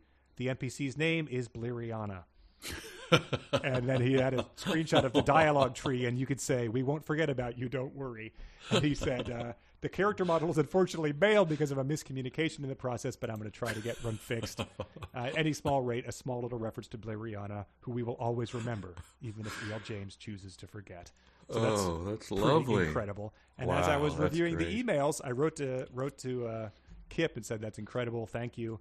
And then a couple emails later, Tyler wrote in, hey there, faithful 372 pages listener here. The video game Guild Wars 2 released a new expansion pack this week, and I noticed a curiously familiar NPC name. I spoke to them and took a screenshot. It seems a little too specific to be by chance. Unfortunately, there was no bucket nearby to confirm. Perhaps one of the developers is also a listener. So, Kip, your work has immediately been discovered. Immediately. And appreciated by fellow listeners. So, that's pretty amazing. That's fantastic. Wow. This email is from John, who notes that we're coming up on the 10th anniversary of the passing of our good buddy Charles E. Harris. I believe it was actually probably 3 days ago. He says, I still think of how much fun this book and the episodes about it were, and I'm wondering what he would have thought about it all, especially Grandpa No. And he points out that there's still a obituary that you can comment on up on the Knoxville news sites. So, wow. Okay. He says, I would invite the general internet to do this, but we are a better class of people. So, yeah, a tribute to Charles E. Harris. He's trucking through time in heaven now, I think. People putting up their comments like, yeah, my dad used to read this book to me every night. Rest in peace. I just came from his funeral. Wow. This one's from Jeffrey regarding another book we read a long time ago. Jeffrey's the person that we spoke to about all the books in this series. He says, I've recently finished the latest Quilter's novel, Candy Quilt Guilt, and wanted to share some thoughts about it. First, the plot involves someone blowing up the factory, which made him think of, you maniacs from Planet of the Apes. And blew it up. We finally get some statistics about the town's main employer. The candy factory employs over 100 people in a town of around 3,500. And he says, for perspective, the average Walmart supercenter employs around 300 people. And he says, this is a town with an economy that's thriving enough to support a business that exclusively sells handmade birdhouses, which is not an internet business either. It pays for a physical location inside a mall. You know, malls, those things are doing better than ever. And apparently business is so good that Gabe has to keep taking off time from operating the long arm to help out. Wow. Oh, can we revisit? That's what he says for the, I do hope like hell you'll one day revisit them. For what it's worth, my suggestion would be the Quilting Cruise title, which is possibly the purest distillation of Devlin. Well, that's a good thing to revisit. This is what I think we should do is, we've talked about this, our Patreon supporters, of course, make this whole endeavor possible over at patreon.com/372 pages. I think we should put it up to a poll, what we read next over there. Okay, dangerous things, polls. I know, but like these are, these people know what makes for good episodes, and I think we've got a couple options that we've talked about. Speaking of Blériana, there's been a sequel that's come out recently. That's true. There's we could Quilting find Tales. out what happened to her. And then there's been, some other books that have sort of been popular suggestions. So I think that would be something that we should do for those trusted listeners. It's kind of rare where we have a little bit of an embarrassment of riches ahead of us. Yeah. Most of the times we're like, I don't know, what should we do? We have a lot of back and forth. Yeah. This time there's like, I don't know, there's a lot of good stuff. Definite ones to pick, yeah. And I think that we did a poll once before, and that could have been what the misses came from. I don't remember which book we selected, other than that the Artemis was the one that finished second in there. So that was a good one to then revisit later. Mm-hmm. So yeah, if you want to participate in that, head on over patreon.com/372 pages. Do you want to wrap it up with our sentences? Here are the final dumb sentences of the Starlight Barking. This is one we didn't touch on, but Hayden submitted. He had once heard Mrs. Dearly quoting a poem about the desire of the dog for the star, parentheses. She had said moth, not dog, but that must have been a slip. And Hayden said, maybe it's not my fault for not knowing poems by Percy Shelley, and illusions are fair game in literature, but if I have to Google something in a children's book to get it, then it's a dumb sentence. Yes, I looked that up. I forgot to mention it. That is the poem. I didn't know that it was the poem by Shelley, but it was also a book by the American author Ring Lardner, obviously referencing the Shelley poem. So anyway, it was just hard to figure out, like, wait, what? Yeah. So that was also that's a literary joke, right? I mean, joke is something that it is. Yeah, that's what it is. Yeah, like Shakespeare jokes, It's they don't make you laugh. They just not at all. You recognize them as jokes. But something for the little girl. What does that mean, Daddy? Moving along. Yes, Daddy doesn't know. Andrew submitted, and he said we could have a little extra swooshing power. He said no notes. It's just deeply funny to me. Ben submitted he also had the same note. Easily the most British sentence I've ever read. Space sounds very airy-fairy to me, but I must say that bliss stuff was like a good kip by a warm fire after a slap-up meal. Okay, Brad submitted Sirius, then mentioned every breed of dog, a sentence that will, I'm sure, live in 372 infamy. He only found 450 different breeds, so there's a couple in there. Maybe those repeated, like, large ones or giant versions of dogs didn't get included. Mike submitted, and those few of you who survive will be desperate, starving wretches fighting each other, eating each other, just in order to go on living a life that isn't worth living. And he said, gee, to think Disney passed on filming this one.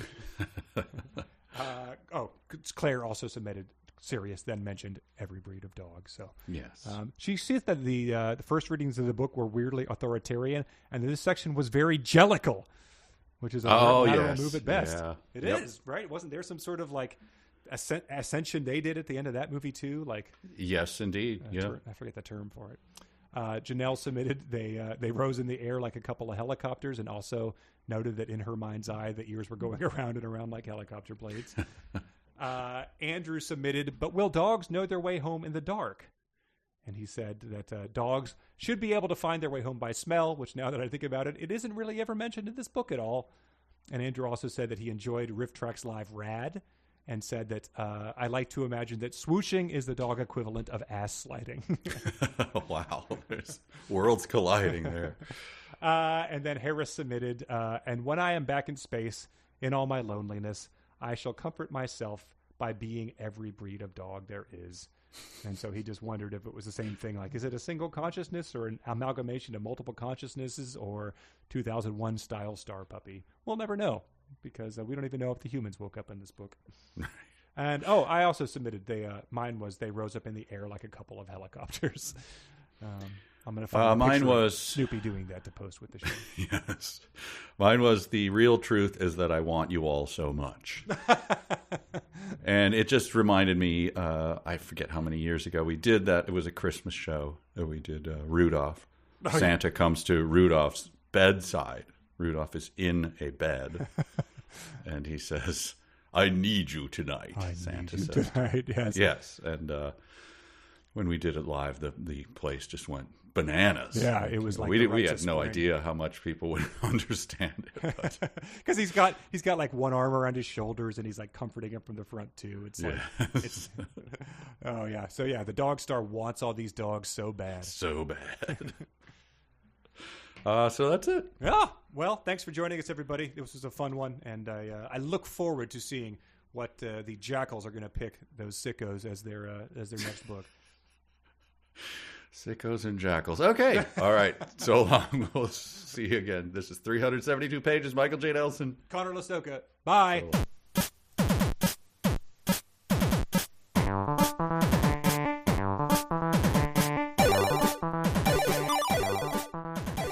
Pinchers. Afghan Hounds. Africanus. Ides. Airedale Terriers. Akbashes. Akitas. Axare Malaclises. Alano Espanols. Alapaha Blue Blood Bulldogs. Alaskan Huskies. Alaskan Kleekais. Alaskan Malamutes. Alopekis. Alpine Dachsbrocks. American Bulldogs. American Bullies. American Cocker Spaniels. American English Coonhounds. American Eskimo Dogs. American Foxhounds. American Hairless Terriers. American Leopard Hounds. American Pit Bull Terriers. American Staffordshire Terriers. American Water Spaniels. Anglo-Français de Petite Venerie. Appenzeller Centerhounds. Ariege Pointers. Ariege Argentine Pilas. Armonts. Armenian Gampers. Artois Hounds. Assyrian Mastiffs. Australian Cattle Dogs. Australian Kelpies. Australian Shepherds. Australian Stumpy Tail Cattle Dogs. Australian Terriers. Austrian Black and Tan Hounds. Austrian Pinchers. Australian Silky Terriers. Ozawaks. Bach-Haws. Bach-Harls. Banjara hounds. Bankhar dogs. Barak hounds. Barbado de Terceria. Barbets. Basenjis. Basque Shepherd dogs. Basset Artesian Normands. Basset Bleu de Gascogne. Basset Fauve de Bretagne. Basset Hounds. Bavarian Mountain Hounds. Beagles. Beagle Harriers. Bearded Collies. Beaucerons. Bedlington Terriers. Belgian Shepherds. Bergamasco Shepherds. Burger Picards. Bernese Mountain Dogs. Bichon Frises. Beaver Terriers. Billies. Black and Tan Coonhounds. Black and Tan Terriers. Black Norwegian Elkhounds. Black Russian Terriers. Black Mouth Curs. Bloodhounds. Blue Lacies. Blue Picardy Spaniels. Blue Tick Coonhounds. Boerboel. Bohemian Shepherds. Bolognese. Border Collies. Border Terriers. Borzoi. Boston Terriers. Bouvier des Ardennes. Bouvier des Flanders. Boxers. Boykin Spaniels. Bracco Italianos. Braque de Auvergne. Braque de Bourbonnais. Braque Français. Braque Saint-Germain. Brazilian Terriers. Briards. Briquet Griffon Vendine. Brittany's. Broholmers. Bruno Jura Hounds. Bukovina Shepherd Dogs. Bulgarian Hounds. Bulgarian Scent Hounds. Bull Arabs. Bull Terriers. Bulldogs. Bull Mastiffs. Bully Cuttas. Burgos Pointers. Kame Mayorkis. Ka Debut. Ka Rater Mayorkis. Cairn Terriers, Calupos, Campero Bulldogs, Can de Chiras, Can de Payeros, Canadian Dogs, Canadian Eskimo Dogs, Cane Corsos, Cane de Europas, Cane Paratores, Cantabrian Water Dogs, Cow de Gado Transmontano, Cardigan Welsh Corgis, give it up, Carrea Leones, Carolina Dogs, Carpathian Shepherd Dogs,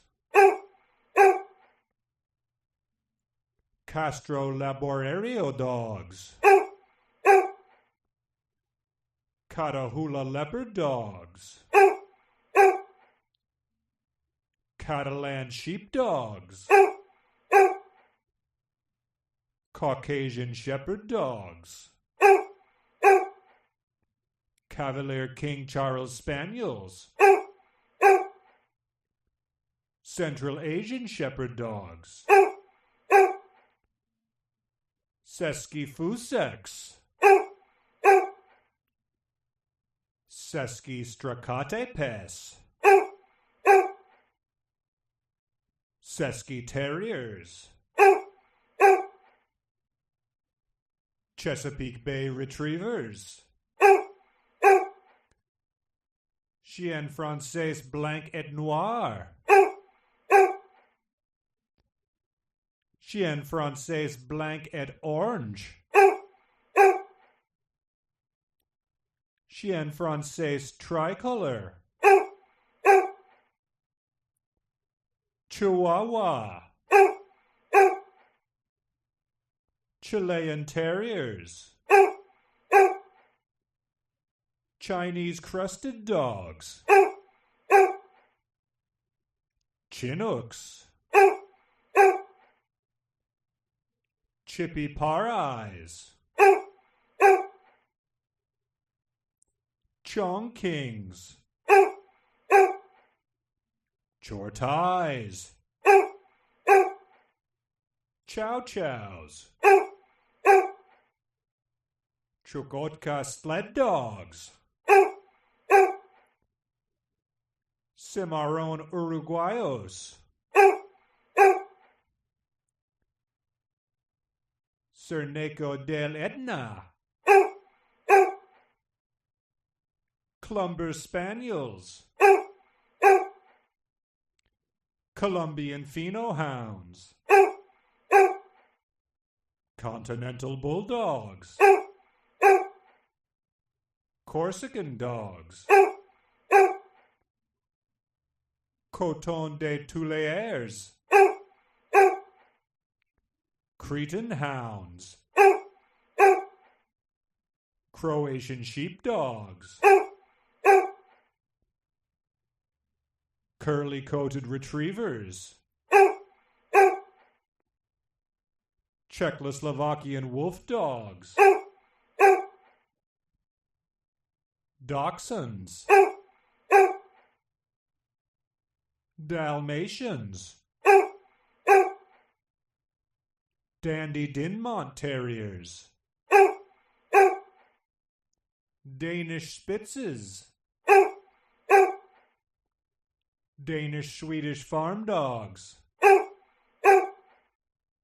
Denmark Feists, Dingoes, Dobermans, Dogo Argentino, Dogo Sardesco, Doge Brasileiro.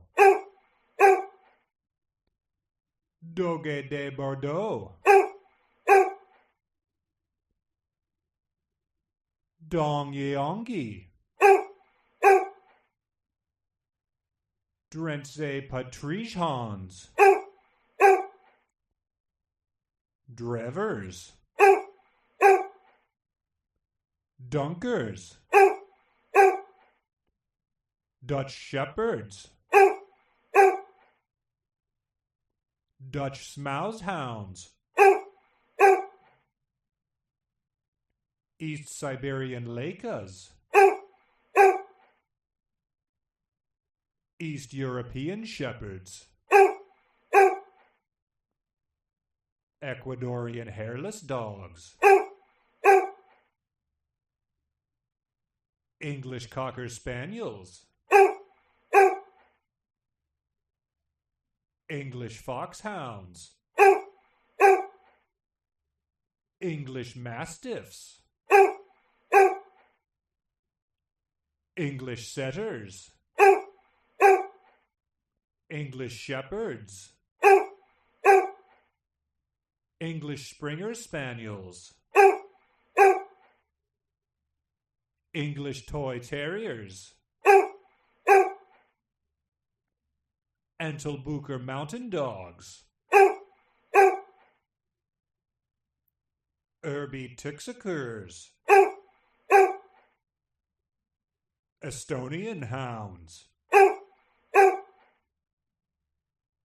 Estrella Mountain Dogs. Eurasiers. Faroese Sheepdogs. Field Spaniels. Fila Brasileiro. Finnish Hounds. Finnish Laphounds. Finnish Spitzes. Flat-coated Retrievers. French Bulldogs. French Spaniels. Galgo Espagnols. Gascon Saint-Tonjoys. Gaucho Sheepdogs. Georgian Shepherds. German Hounds. German Long-Haired Pointers. German Pinchers. German Rough-Haired Pointers. German Shepherds. German Short-Haired Pointers. German Spaniels.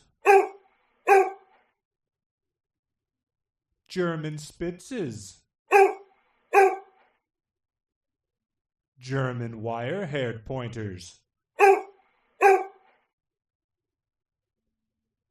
Giant Schnauzers. Glen of Immal Terriers. Golden Retrievers.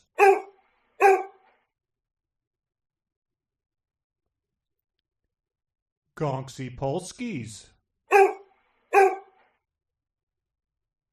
Gordon Setters. Grand Anglo-Français Blanc et Noirs. Grand Anglo-Français Blanc et Oranges. Grand Anglo-Français Tricolors. Grand Basset Griffon Vendines. Grand Bleu des Gascons. Grand Griffin Vendines, Great Danes,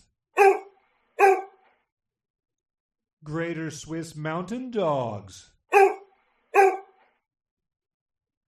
Greek Harehounds, Greek Shepherds, Greenland Dogs, Greyhounds, Griffon Bleu de Gascon, Griffon Bruxellois, Griffon Fauve de Bretagne, Griffon Nevedmice, Guatemalan Dogos, Gull Dong, Gull Terriers, Hollyfor's Elk Hound,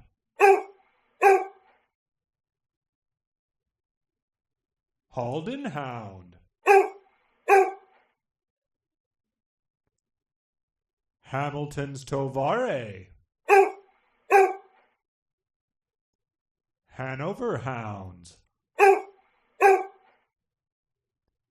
Harriers, Havanese, Himalayan Sheepdogs, Hamong Bobtail Dogs, Hokkaidos, Hoverworts, Huntaways, Heigen Hounds, Ibizen Hounds, Icelandic Sheepdogs, Indian Pariah Dogs, Indian Spitzes, Irish Red and White Setters, Irish Setters, Irish Terriers, Irish Water Spaniels, Irish Wolfhounds, Istrian Coarse-Haired Hounds, Istrian Short-Haired Hounds, Italian Greyhounds, Jack Russell Terriers, Jagged Terriers, Jomthoons, Japanese Chins, Japanese Spitzes, Japanese Terriers,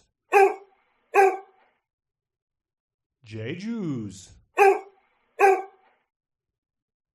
Jonangis, Kaikens, Kaikadis, Kamchatka Sled Dogs, Kangal Shepherd Dogs, Connies, Karakachans, Karelian Bear Dogs, Karelo Finnish Laika, Cars, Karst Shepherds, Keeshawns, Kerry Beagles, Kerry Blue Terriers, Collas, King Charles Spaniels, King Shepherds,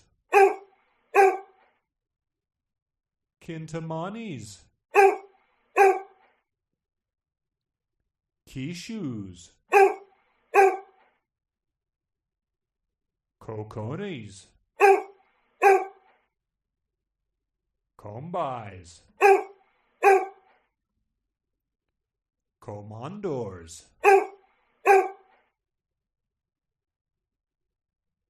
Kuiker Honje, Coolies, Korean Jindos,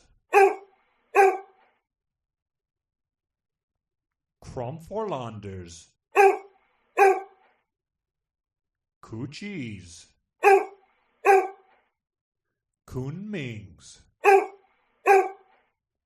Kurdish Mastiffs, Kuvazes, Labrador Retrievers, Lagato Romagnolos, Lies, Lakeland Terriers, Lancashire Heelers, Landseers, Laponian Herders, Large Munsterlanders, Leonbergers, Levrieros Sardos, Lhasa Apsos, Liangshan Dogs, Lithuanian Hounds, Lobito Ereños, Lochens, Lucas Terriers, Lupo Italianos, Mackenzie River Huskies, Magyar Agars, Maharata Hounds, Majorca Shepherd Dogs, Maltese,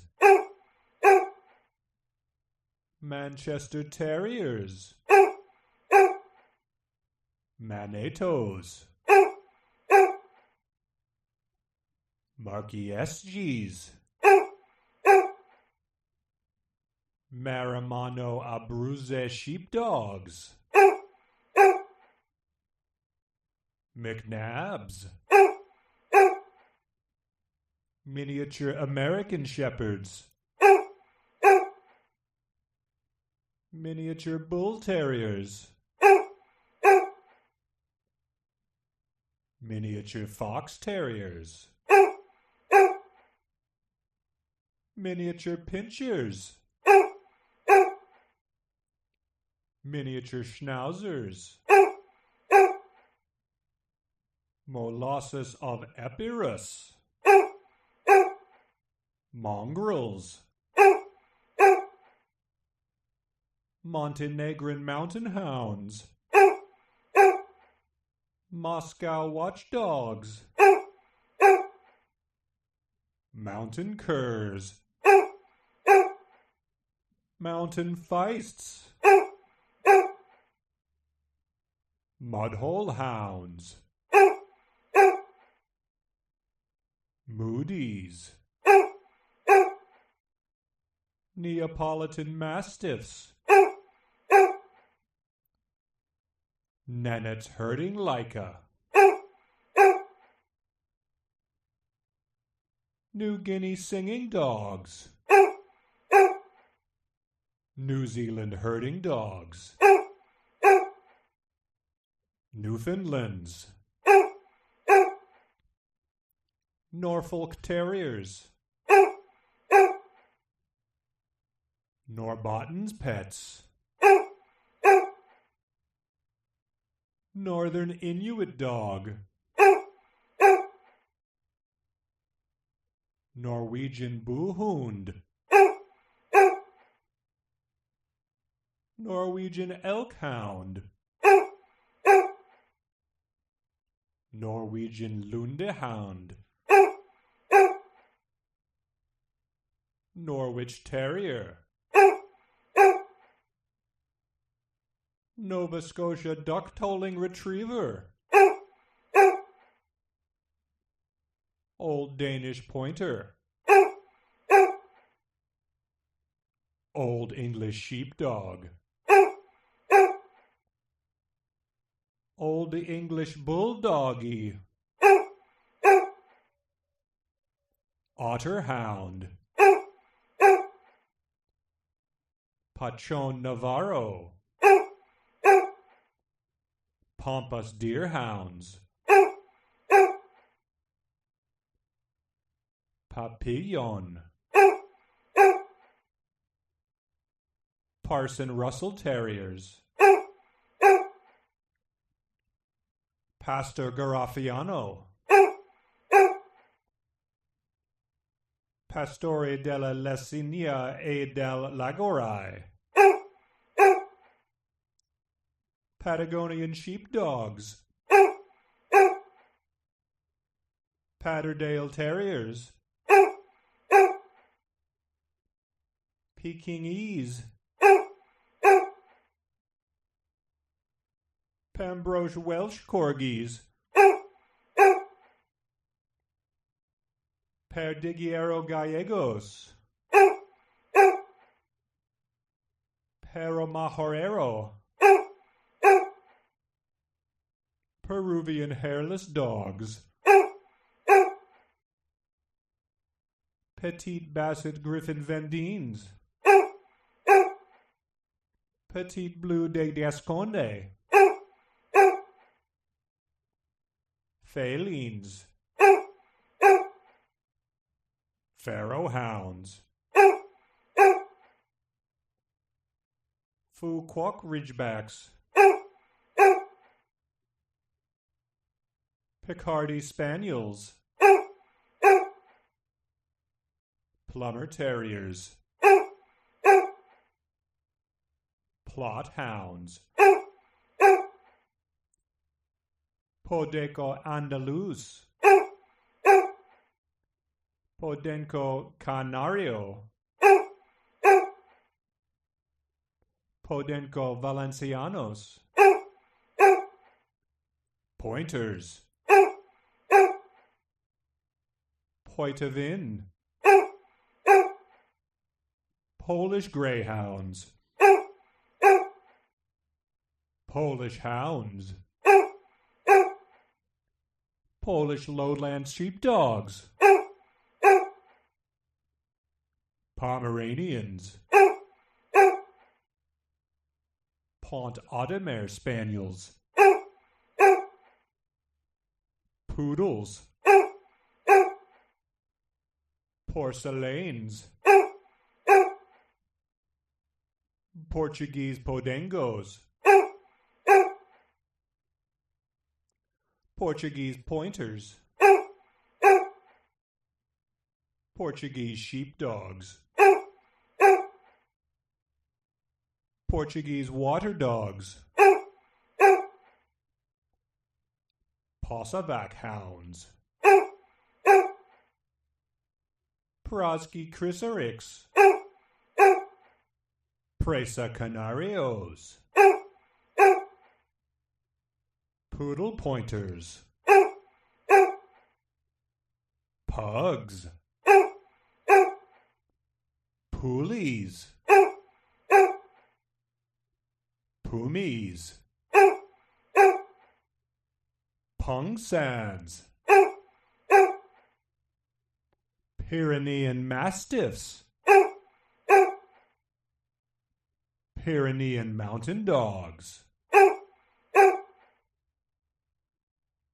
Pyrenean Sheepdogs. Rafiro de Alentejo.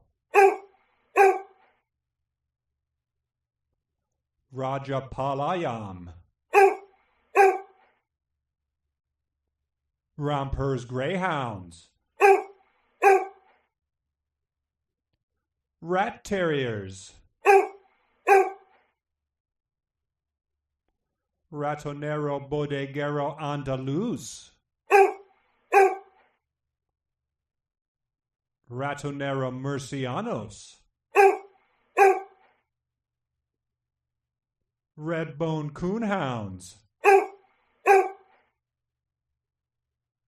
Rhodesian ridgebacks. Rise Koyun. Romanian Maoritic shepherd dogs. Romanian raven shepherd dogs. Rottweilers. Rough collies. Russian spaniels. Rusky toys. Russo-European Lycas. Ryukyus. Sarloose wolf dogs. Sabueso Español.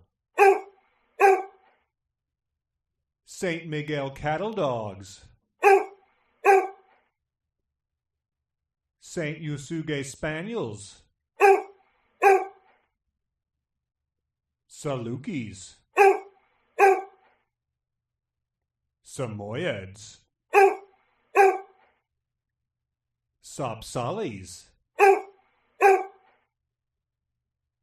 Sarabis. Sardinian shepherd dogs. Sarplaninax. Shopindos. Schiller's Tovares. Schippercase. Schweitzer Laufhunds. Schweizerizer Niederlaufhunds. Scottish Deerhounds. Scottish Terriers. Sealyham Terriers. Segugio del Apennino. Segugio Italianos. Segugio Marimano. Serbian Hounds. Serbian Tricolor Hounds. Serrano Bulldogs. Sharpeys. Shetland Sheepdogs. Shiba Inus. Shih Tzus. Shikokus. Shiloh Shepherds. Siberian Huskies. Silken Windhounds. Sinhala Hounds. Why are you still listening to this? Skye Terriers. Slofies. Slovak rough-haired pointers. Slovak Kuvaks. Slovensky Kopovs. Smaland Hounds, Small Munsterlanders, Smithfields, Smooth Collies, Smooth Fox Terriers, Soft-coated Wheaton Terriers, South Russian Ovcharkas, Spanish Mastiffs, Spanish Water Dogs, Spino degli Ibli, Spinone Italiano, Sporting Lucas Terriers, St. Bernards, St. Hubert Jura Hounds, Stabby Hound, Staffordshire Bull Terriers, Standard Schnauzers, Stevens Stocks, Styrian Coarse-haired Hounds, Sussex Spaniels, Swedish Laphounds, Swedish Valhounds, Taigans, Taiwan Dogs, Tamaskan Dogs, Tang Dogs, Tarsus Catalburun, Tatra Shepherd Dogs, Tazies, Teddy Roosevelt Terriers, Telomians, Tenterfield Terriers, Thai Banku Dogs, Thai Ridgebacks, Tibetan Kai Apsos, Tibetan Mastiffs, Tibetan Spaniels, Tibetan Terriers,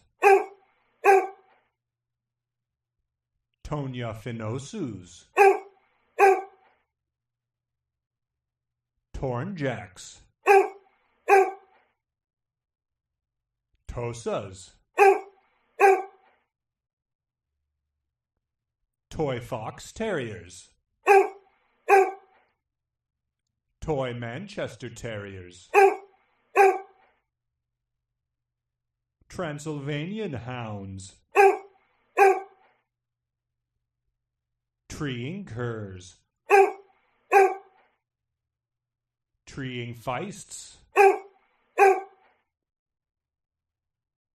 Treeing Tennessee Brindles, Treeing Walker Coonhounds, Trig Hounds, Tyrolean Hounds, Valencian Terriers, Vic Hans, Villano de las Encartaciones,